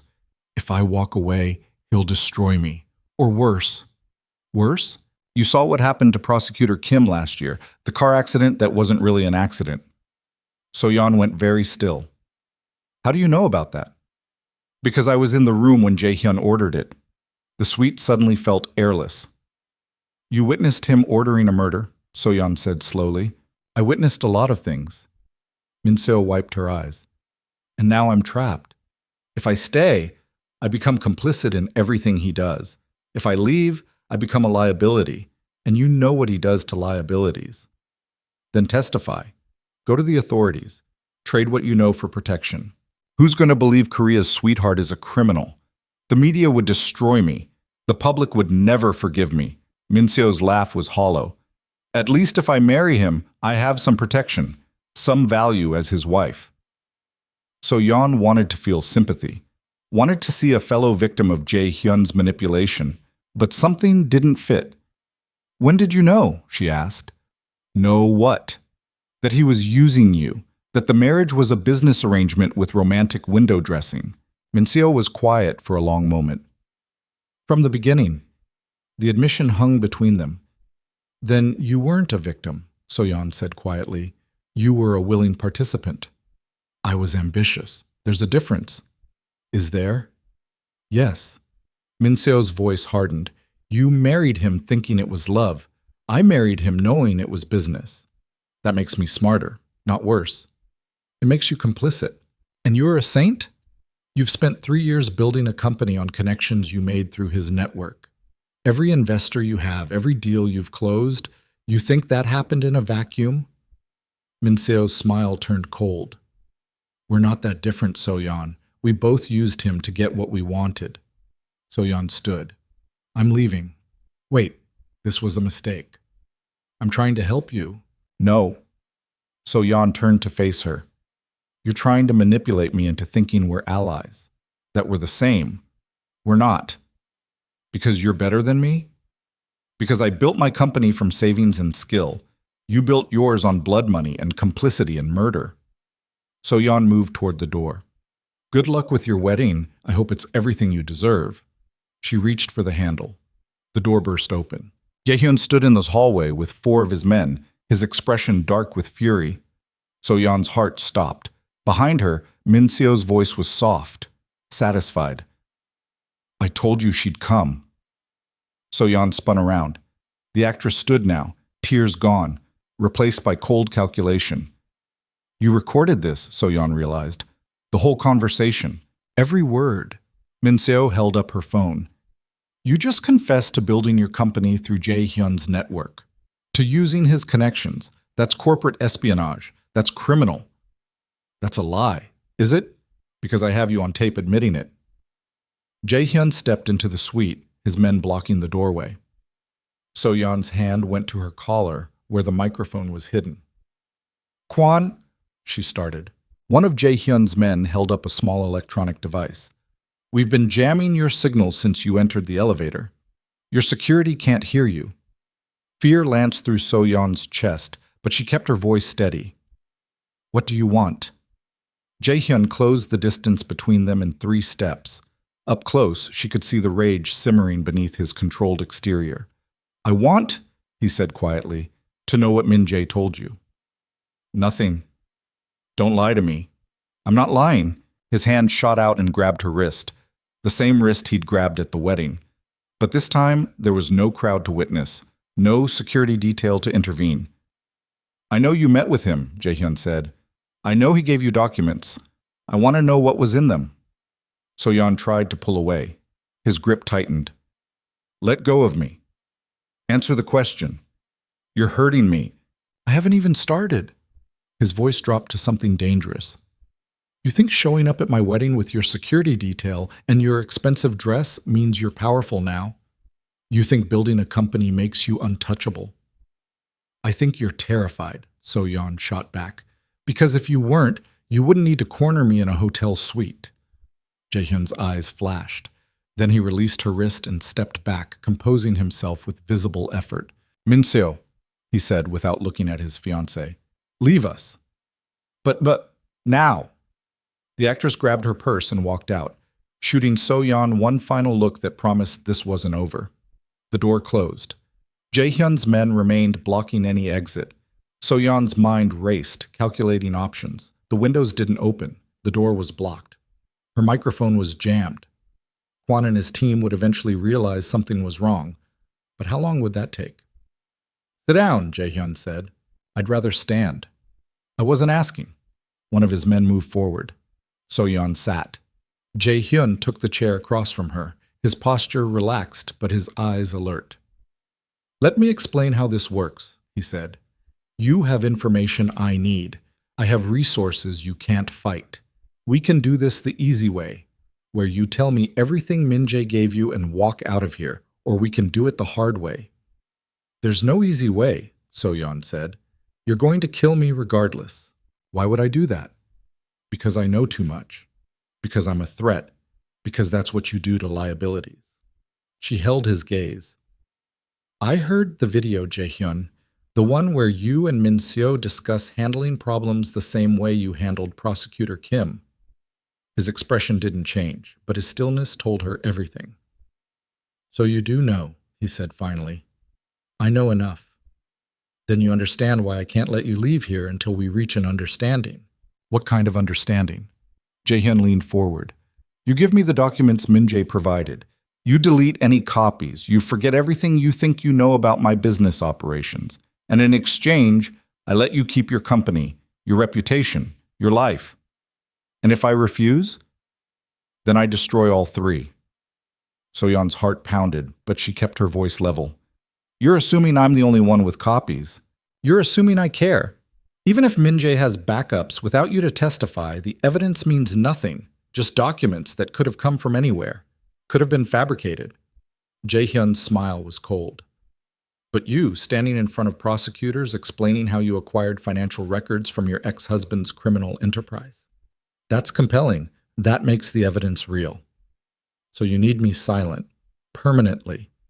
The word hung between them like a knife. So-yeon felt her throat tighten, but forced herself to breathe, to think, to survive. I gave copies to 3 different lawyers, she lied, with instructions to release everything to the media if anything happens to me. You're bluffing. Am I? You want to test that theory? Jae-hyun studied her face, looking for tells. So-yeon held his gaze without flinching. Years of marriage had taught her how to lie to this man. Finally, he sat back. Even if that's true, it doesn't solve my problem. You're still a threat. Then we're at an impasse. No, we're at a negotiation. Jae-hyun's voice softened, the same tone he'd used when they were married, when he wanted something from her. So-yeon, think about what you're risking. Your company, your mother, your future. Don't bring my mother into this. Why not? She lives alone in Seongbuk-dong, walks to the market every Thursday morning, takes the same route through the park, stops at the same cafe. His eyes held hers. It would be so easy for something to happen. An accident, a robbery gone wrong. White-hot rage exploded through So-yeon's chest. If you touch her, I won't have to, if you cooperate. Jae-hyun leaned forward. Give me the documents. Walk away. Live your life. Or refuse and watch everything you love burn. So-yeon's hands clenched in her lap. She thought of her mother, thought of Vesper Crest, thought of every person who'd helped her build something from nothing, and she thought of Prosecutor Kim, of whoever else Jae-hyun had handled over the years, of every life he'd destroyed because he could. No, she said. Jae-hyun blinked. What? I said no. So-yeon stood, her legs shaky, but her voice steady. You want the documents? Come get them. You want me silent? You'll have to make me, but I'm not giving you anything. You're signing your own death warrant. Maybe. But at least I'll die knowing I didn't let you win. Jae-hyun's face darkened. He nodded to his men. 2 of them moved toward So-yeon. She backed toward the window, her mind screaming for options. The suite door exploded inward. Kwon burst through with tactical precision, his team behind him, weapons drawn. Step away from her, he commanded. Jae-hyun's men reached for their own weapons. The suite became a standoff, Kwan's team on one side, Jae-hyun's on the other, So-yeon caught in the middle. "How did you—" Jae-hyun started. "Your jammer works for 30 minutes, Kwan said flatly. Then our system automatically triggers an emergency protocol. You should really invest in better technology." Jae-hyun's jaw clenched. "Ms. Han," Kwan said without taking his eyes off the gunman. "Walk toward me, slowly."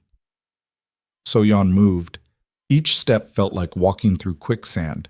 She passed Jae-hyun, close enough to hear his breathing. "This isn't over," he said quietly. "Yes, it is," she replied. Then she was past him, moving into the protective circle of Kwan's team. "We're leaving," Kwan announced. "Anyone tries to stop us, this gets very loud, very fast. And I don't think you want Seoul police asking questions about why you're holding a prominent businesswoman against her will." Jae-hyun said nothing, but his eyes promised murder. Kwan's team extracted So-yeon from the suite with military efficiency, down the service elevator, through the kitchen, into a waiting vehicle that peeled away from the hotel before Jae-hyun could regroup. Only when they were 10 blocks away did So-yeon finally let herself breathe. Her hands were shaking, her whole body was shaking. "You should have waited for backup," Kwan said. "I know. You should have told me what you were planning." "I know. You could have been killed." "I know." So-yeon looked at him. "But I wasn't. And now we know for sure he's terrified, terrified enough to threaten my mother, terrified enough to corner me in a hotel, terrified enough to show his hand." Kwan exhaled slowly. "What's the play now?" So-yeon pulled out her phone, called Min Jae. He answered immediately. "Are you okay?" "Barely. We need to move. Now. Tonight." "Move how?" "The documents you gave me, the video, everything." So-yeon's voice was steel. "We're going public tomorrow morning. Every major news outlet in Seoul, every international wire service, everything hits at once." "That's nuclear," Min Jae said. "That's the point. If you do this, there's no going back." "Good." So-yeon looked out the window at Seoul streaming past. "Because I'm done going back. I'm done being afraid. I'm done letting him control my life. He'll come after you with everything he has. Let him come. This time, I'm ready." She ended the call, looked at Kwan. "Get me somewhere secure, somewhere we can work. And contact every lawyer, every journalist, every prosecutor who's ever wanted to take down the Kang Syndicate but couldn't make charges stick." "You're declaring war," Kwan said. "No." So-yeon's voice was quiet, certain. "I'm ending one." The vehicle raced through Seoul's nighttime traffic. Somewhere behind them, Jae-hyun was probably mobilizing his entire organization.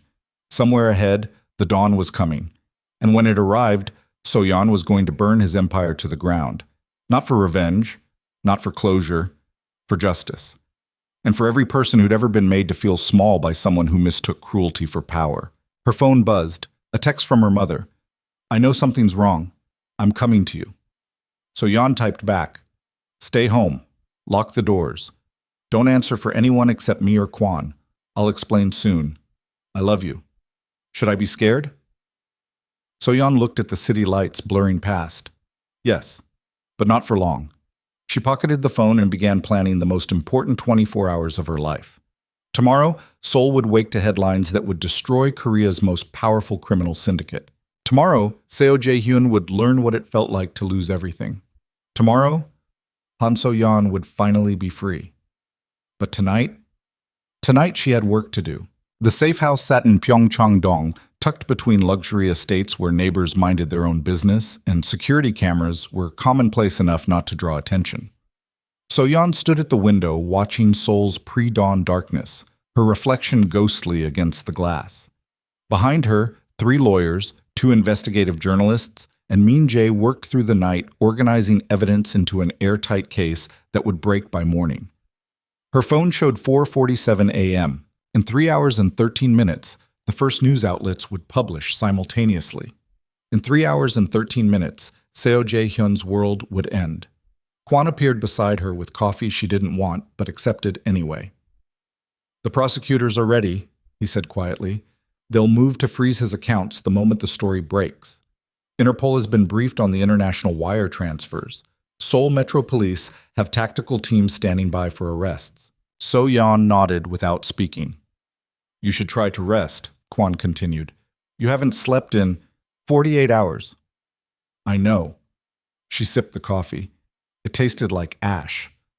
I can't sleep. Every time I close my eyes, I see his face in that hotel suite. He threatened your mother. He threatened everything. So-yeon turned to face Kwon. That's what he does. He finds what you love and uses it as leverage until there's nothing left of you but compliance. That's why we're doing this. I know, but knowing doesn't make it easier. One of the lawyers, a woman in her 50s named Park Ji-won, who'd built her career prosecuting organized crime, approached them carrying a tablet.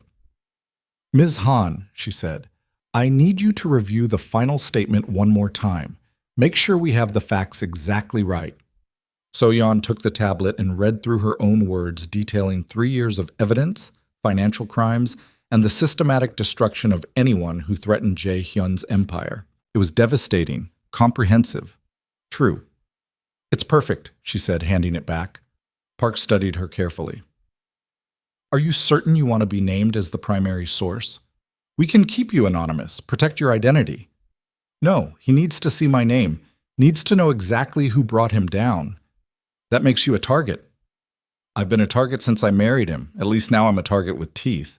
Park nodded slowly, respect flickering across her face. Your courage is going to save a lot of lives. Or end mine. We won't let that happen. So-yeon wanted to believe her, but she'd learned the hard way that promises meant nothing against men who saw people as expendable resources. Min-jae emerged from the conference room looking exhausted but grimly satisfied. The international outlets are locked in, he reported. New York Times, Financial Times, Reuters. They're all publishing the financial evidence simultaneously at 8 a.m. Seoul time. The domestic outlets will follow 60 seconds later with the full criminal allegations. And the video? So-yeon asked. Being held by 3 different news organizations, with instructions to release if anything happens to you, me, or any of the legal team. Min-jae's expression was hard. Jae-hyun can't stop this anymore. The only question is how much damage he'll try to do on the way down. As if summoned by his name, So-yeon's phone rang. Unknown number. But she knew who it was. Everyone in the room went silent as she answered. Hello, Jae-hyun. His voice came through rough like he'd been drinking. You're making a mistake. Am I? You think going public protects you? It paints a target on your back that every enemy I've ever made will see. Better than hiding in fear for the rest of my life. There won't be much life left when I'm done with you. His words slurred slightly. I gave you a chance to walk away. I offered you peace. You chose war. You chose war the day you threatened my mother. Jae-hyun laughed, bitter, hollow. Your mother. You know what's funny? I never would have actually hurt her. That was just leverage, just a negotiating tactic. You murdered Prosecutor Kim. Silence on the line. Then, who told you that? Does it matter? Min-jae? The name came out poisoned. I should have seen that betrayal coming. He always did have a weak stomach for what needed to be done. So-yeon's grip tightened on the phone. What needs to be done is you being held accountable. Accountable to who? The legal system I've been buying off for a decade? The media that treats my casinos like tourist attractions? The politicians who take my money and look the other way? Jae-hyun's voice turned vicious. You're so naive, So-yeon. You always were. You think publishing some documents changes anything? I think it changes everything. Then you're about to learn a very expensive lesson about how power actually works in this city. The line went dead. So-yeon lowered the phone with shaking hands. Kwon was already on his radio, coordinating with the security team outside. He's making a move.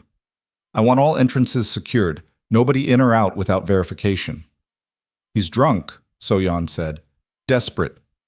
Which makes him more dangerous, not less. Kwon turned to her. I'm moving you to the basement safe room until this goes public. No. Ms. Han Cha. I said no, I'm not hiding, not anymore. So-yeon straightened her shoulders. He wants me afraid? He wants me running? That's exactly what I won't give him. Park Ji-won stepped forward. She's right. If we hide her now, it looks like we're scared, like we don't have confidence in our evidence. I don't care how it looks, Kwan said flatly. I care that she's alive. I'll be alive, So-yeon said, because She checked her phone. 2 hours and 37 minutes. Every law enforcement agency in Seoul will be hunting him. He can't risk moving against me once this is public. He can absolutely risk it.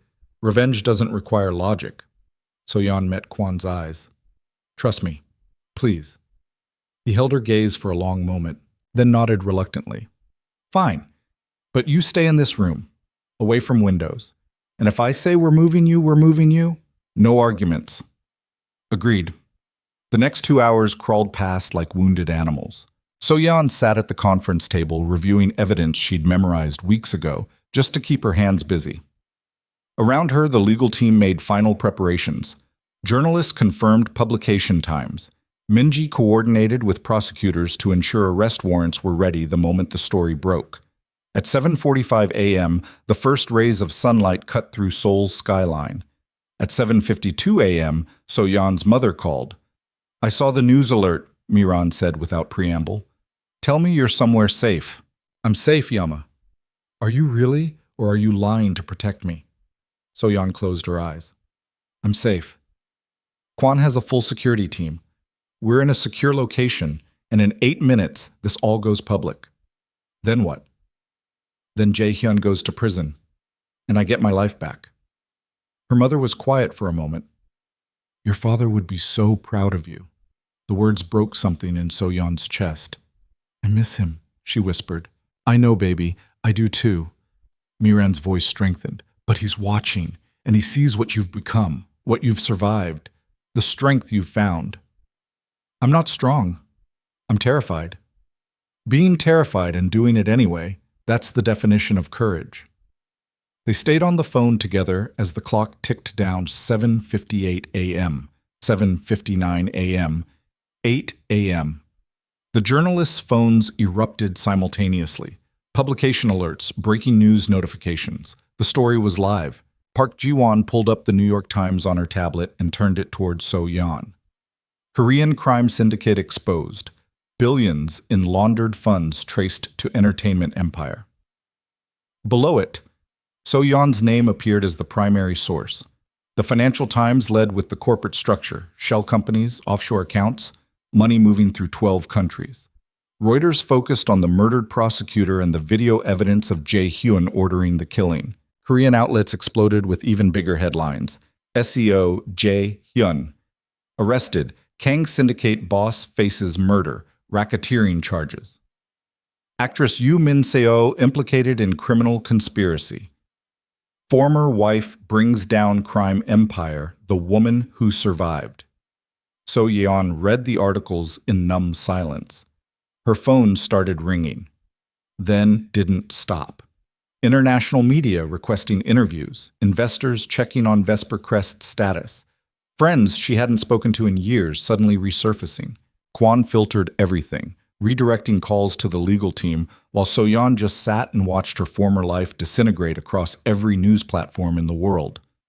At 8:47 a.m., Seoul Metro Police tactical units raided Jae-hyun's penthouse. The raid was broadcast live.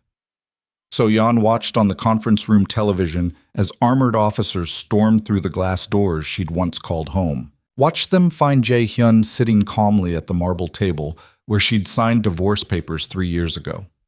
Watched him stand, adjust his cufflinks, and allow himself to be handcuffed without resistance. His expression never changed, even as they read him his rights. Even as cameras captured his perp walk through the lobby where doormen had once bowed to him. He looked untouchable right up until the moment they put him in the police car. Then something cracked in his face, just for a second. A flash of panic, of realization, of understanding that this time money couldn't save him. The car door closed. The motorcade pulled away, and Seo Jae-hyun disappeared from public view. So-yeon felt nothing. She'd expected satisfaction, vindication, something, but all she felt was empty. Min-jae sat down beside her. They arrested Min-seo 20 minutes ago, at her parents' house in Gangnam. She was trying to flee to Singapore. Will she testify? Her lawyers are already negotiating a deal. Immunity in exchange for testimony against Jae-hyun. He paused.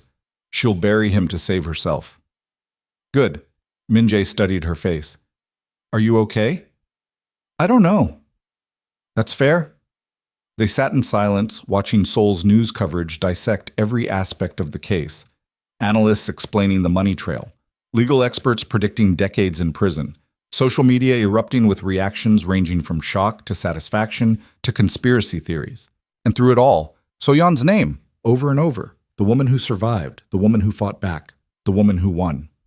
At noon, Park Ji-won announced that the prosecutors wanted to meet with So-yeon to begin formal testimony preparation. At 2 p.m., Interpol confirmed they'd frozen over $4 billion in offshore accounts. At 4 p.m., 3 more members of the Kang syndicate surrendered to police.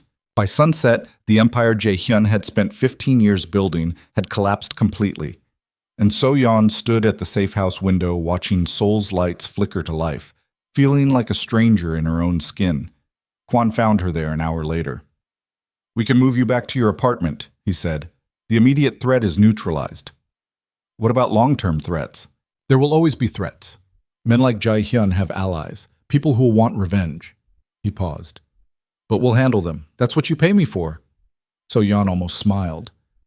What if I'm tired of living like this?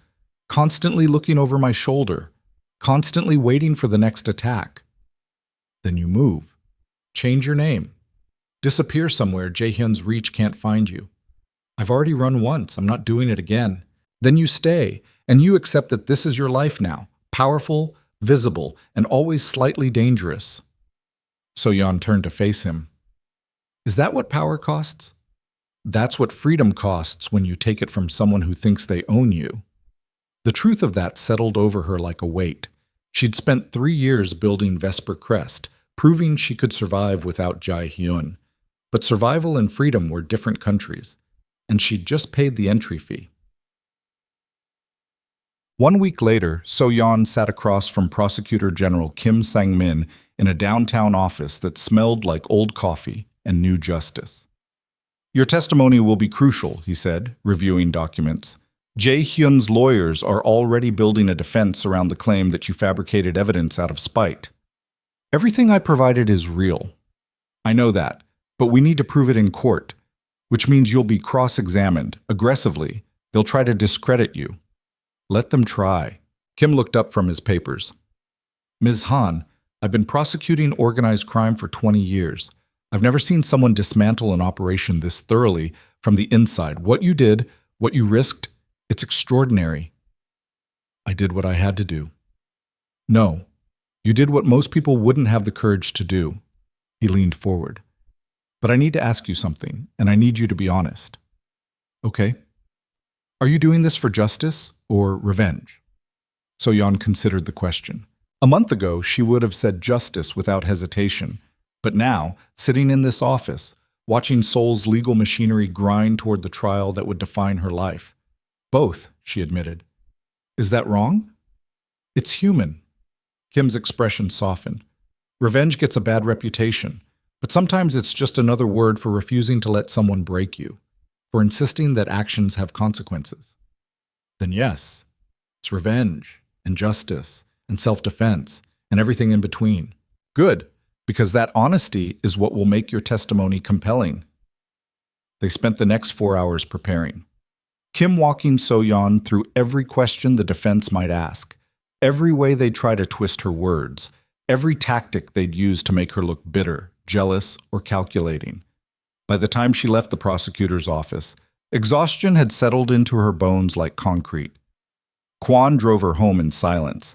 The penthouse felt different now, still expensive, still beautiful, but no longer a sanctuary, just a place where she slept between battles. So-yeon stood at her window overlooking the same Seoul skyline Jae-hyun had once commanded. Her phone buzzed. A text from Min-jae. Trial date set 6 months from now. Are you ready? She typed back, no, but I will be. Another text appeared. From a number she didn't recognize, the preview made her stomach drop. You think you've won. You haven't. So-yeon opened the full message. It was a photograph. Her mother. leaving the market in Seongbuk-dong, completely unaware she was being photographed. Below the image, she's still vulnerable. So are you. Drop the charges or consequences follow. So-yeon's hands shook as she called Kwon. He answered immediately. What's wrong? She sent him the screenshot. They're threatening my mother. I'm on it. Where is she now? Home, I think. I just talked to her an hour ago. Hit. I'm sending a team to her apartment. Don't leave your building. I'll be there in 10 minutes. The line went dead. So-yeon called her mother. It rang 4 times. 5. 6. Then Miran's voice. So-yeon? I was just about to call you. Yama, where are you? At home. Why do you sound panicked? I need you to lock your doors. Don't answer for anyone except Kwon's security team. They're on their way to you right now. What's happening? Someone photographed you today. At the market. They're using you to threaten me. Her mother went quiet. Then, let them threaten. Yama, I said let them threaten. I'm not the reason you back down from this. Miran's voice was steel. You've come too far, risked too much. If they want to scare you through me, they've miscalculated badly. They could hurt you. They could try. But I raised a daughter who survived Seo Jae-hyun. I think I can handle his lackeys. Despite everything, So-yeon felt tears burn her eyes. I'm trying to protect you. And I'm trying to protect you from making the same mistake I made with your father. What mistake? Sacrificing what was right because I was afraid of what it would cost. Miran's voice cracked. Your father spent his life investigating financial crimes. He had evidence that could have brought down powerful people, but he never published it because he was afraid of what they'd do to us, to you. I never knew that. He made me promise not to tell you, made me promise to keep you safe at all costs. A long pause. But safety isn't the same as living, and watching you fight when he never did, it's the proudest I've ever been. So-yeon pressed her forehead against the window, soul blurring through tears.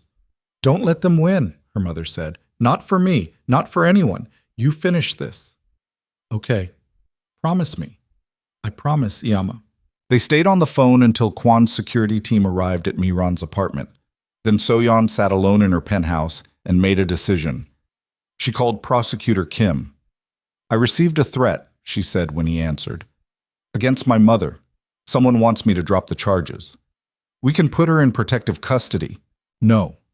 I want you to add witness intimidation to the charges against whoever sent this.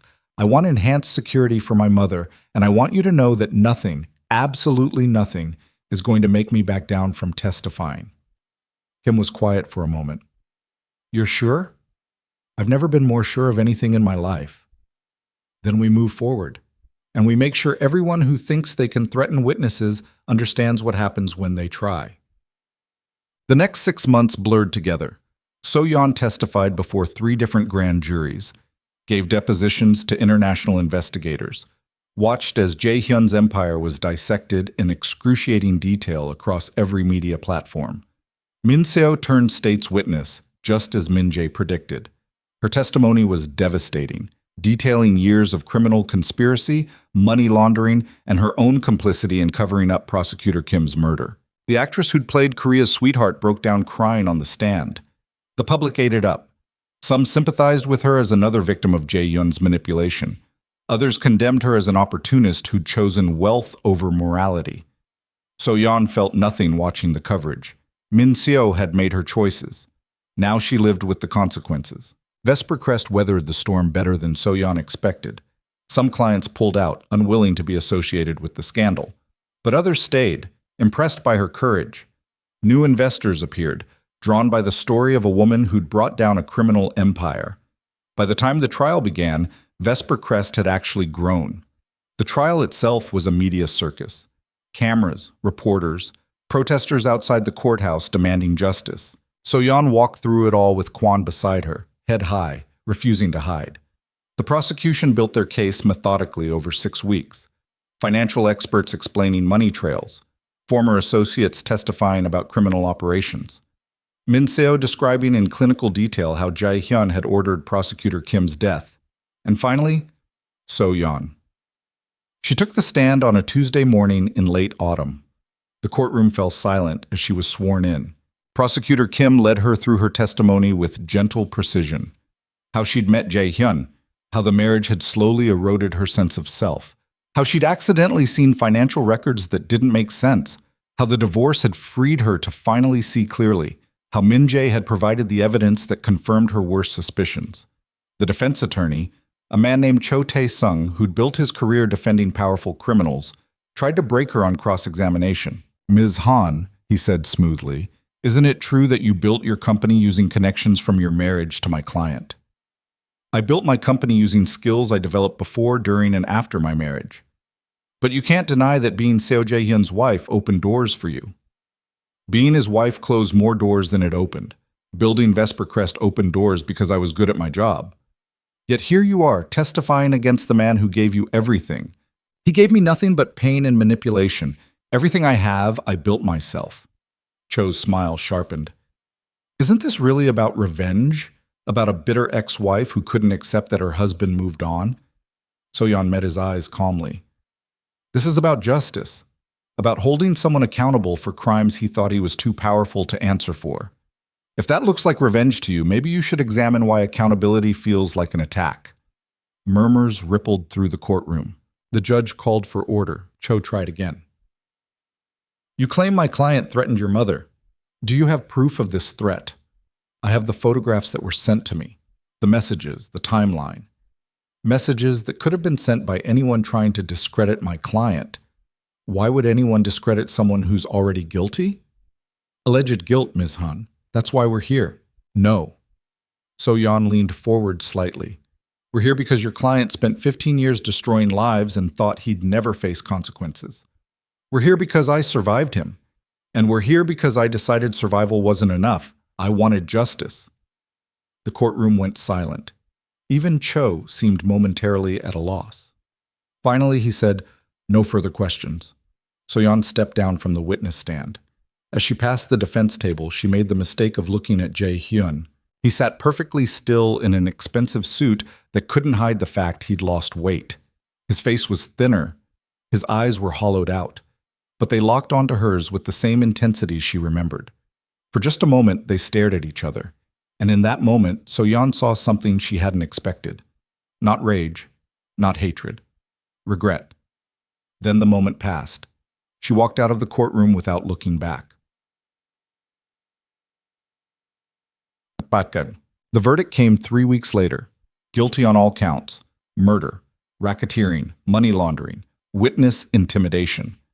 The judge sentenced Seo Jae-hyun to 45 years in prison without possibility of parole for 30. Min Seo received 12 years in exchange for her testimony. 17 other members of the Kang syndicate received sentences ranging from 5 to 25 years. So-yeon watched the verdict announcement from Kwan's car, parked outside the courthouse. She'd chosen not to attend in person, had chosen not to give Jae-hyun the satisfaction of seeing her face when his life ended. Her phone buzzed constantly. Congratulations from lawyers, investors, friends, interview requests from every major media outlet, messages from strangers thanking her for her courage. She ignored all of it. Just sat in the car watching Seoul move past the windows. "Where to?" Kwan asked. So-yeon thought about it. "Songbuk-dong," she said finally. "My mother's apartment." They drove in comfortable silence. When they arrived, Miran was waiting at the door with tea and her father's favorite cookies, the ones she only made for celebrations.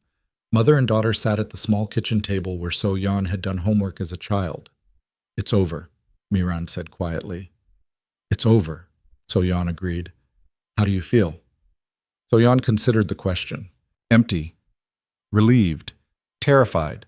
Proud. She looked at her mother. All of it at once. That's what freedom feels like sometimes. Like too much space after being caged for so long. What do I do with all this space? Miran reached across the table and took her daughter's hand. You live. You breathe. You build something new. You remember that surviving him was just the beginning. Thriving is what comes next. So-yeon felt tears slip down her face, not from sadness, from relief so profound it felt like drowning and flying at the same time. Her mother pulled her into a hug, and for the first time in years, So-yeon let herself cry without holding anything back. 6 months after the verdict, So-yeon stood in her Vesper Crest office, reviewing plans for a new project. The company had expanded into philanthropic development, building affordable housing, funding women's shelters, creating opportunities for people who'd been overlooked by systems designed to keep them small. It was the work her father would have been proud of, the work she wished she'd had the courage to pursue years ago. Her assistant knocked on the door. "Ms. Han, there's someone here to see you. He doesn't have an appointment, but he said it's important." "Who is it?" "Lee Min-jae." So-yeon hadn't seen Min-jae since the trial ended. He'd testified, served 2 years in prison for his own involvement in the syndicate, and been released last month on parole. "Send him in," she said. Min-jae entered looking older, quieter, humbled by what he'd been through. "I won't take much of your time," he said. "I just wanted to say thank you." "For what?" "For giving me a chance to do the right thing, for not letting me hide in my complicity." He sat down across from her. "I spent 15 years helping Jae-hyun destroy people, telling myself it was just business, just survival. Then I watched you walk into that wedding and realized survival isn't enough, not if it means betraying everything you're supposed to be." So-yeon studied him carefully. "What are you going to do now?" "I'm working with a legal aid organization, helping people understand their rights when they're facing powerful opponents." He smiled slightly. "Turns out knowing how criminals think makes me useful to their victims." "That's good work." "It's penance work, but I'm hoping someday it becomes just work." Min-jae stood to leave. "I heard you're doing something similar. The housing project in Nowon, the women's shelter in Mapo. I'm trying to." "You're succeeding, just like you always do." He extended his hand. "Take care of yourself, So-yeon, and thank you for everything." She shook his hand, watched him leave, and realized that this rebuilding, this transformation of pain into purpose, was what victory actually looked like. Not dramatic, not cinematic, just slow, steady work towards something better than what came before. Bersak. 1 year after the verdict, So-yeon received a letter. It came through the prison system, screened by multiple layers of security before reaching her desk. The return address was a correctional facility 2 hours outside Seoul. The handwriting was familiar. She almost threw it away unopened. But curiosity, and maybe something else, made her break the seal. Inside was a single page. Jae-hyun's handwriting, careful and controlled even now. "So-yeon, I know I have no right to write you, no right to expect you'll read this. But I'm writing anyway because there are things I need to say, even if you burn this letter unread. You were right about everything. I was cruel, manipulative. I turned love into transaction and blamed you when the math didn't work out. I called you weak when you were the strongest person I knew, strong enough to love someone who'd forgotten how to love himself. I don't expect forgiveness. Don't want it, honestly. Forgiveness implies I deserve a second chance, and we both know I don't. But I wanted you to know that watching you build Vesper Crest from nothing, watching you stand in that courtroom and refuse to be broken, watching you survive me and come out stronger. It was the first time I've felt something other than rage or emptiness in years. Pride. I was proud of you. Which is insane, I know. The man who tried to destroy you being proud that you survived him. But there it is. You asked me once if there was ever a moment where I actually cared. I told you I cared about the idea of you. That was a lie. I cared about you, deeply, terrifyingly. I just didn't know how to care without controlling, didn't know how to love without consuming.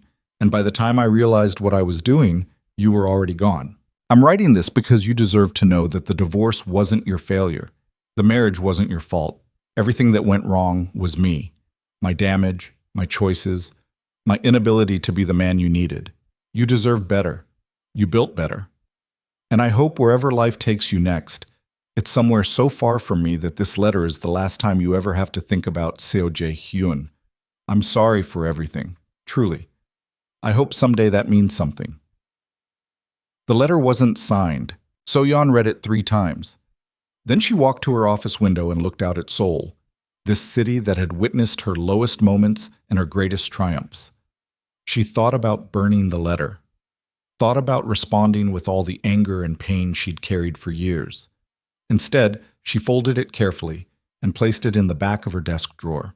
Not as forgiveness, not as closure, but as evidence that even the people who hurt you worst sometimes finally understand what they destroyed. And that understanding, however late it comes, is its own kind of justice. She pulled out her phone and called her mother. "Iyama," she said when Miran answered. "I'm coming over. Let's have dinner." "Just us?" "Just us. I'll make your favorite." So-yeon looked at her reflection in the window. 32 years old, CEO of a company worth over $1 billion, survivor of a marriage that should have broken her. She saw power, saw resilience, saw a woman who'd learned the difference between surviving and living. "I'll be there in an hour," she said. Then she gathered her things, locked her office, and walked out into Seoul's evening light. Behind her, Vesper Crest's offices hummed with the work of building something better. Ahead of her, the city spread out in infinite possibility. And for the first time since signing those divorce papers 4 years ago, Han So-yeon felt something she'd almost forgotten existed. Peace. Not because Jae-hyun was in prison, not because she'd won some cosmic battle, but because she'd finally learned the most important lesson of all. The best revenge wasn't destruction. It was becoming so completely yourself that the person who tried to break you became irrelevant to your story. She'd spent 3 years proving she could survive without him. Now she was going to spend the rest of her life proving she could thrive. And that was the real victory. So Yeon stepped into the evening air and smiled. Seoul stretched before her, full of people who needed housing, women who needed safety, opportunities waiting to be created. She had work to do, but first dinner with her mother. Because some things, family, love, connection, mattered more than empires. And she was finally free enough to remember that. The city lights began to glow as darkness settled over Seoul. And Han So-yeon walked forward into her future without looking back, because the past, finally, had lost its power over her. And freedom felt like breathing after years underwater, like coming home to yourself, like knowing that whatever came next, you were strong enough to face it. She was strong enough. She'd always been strong enough. She just had to survive him to remember it.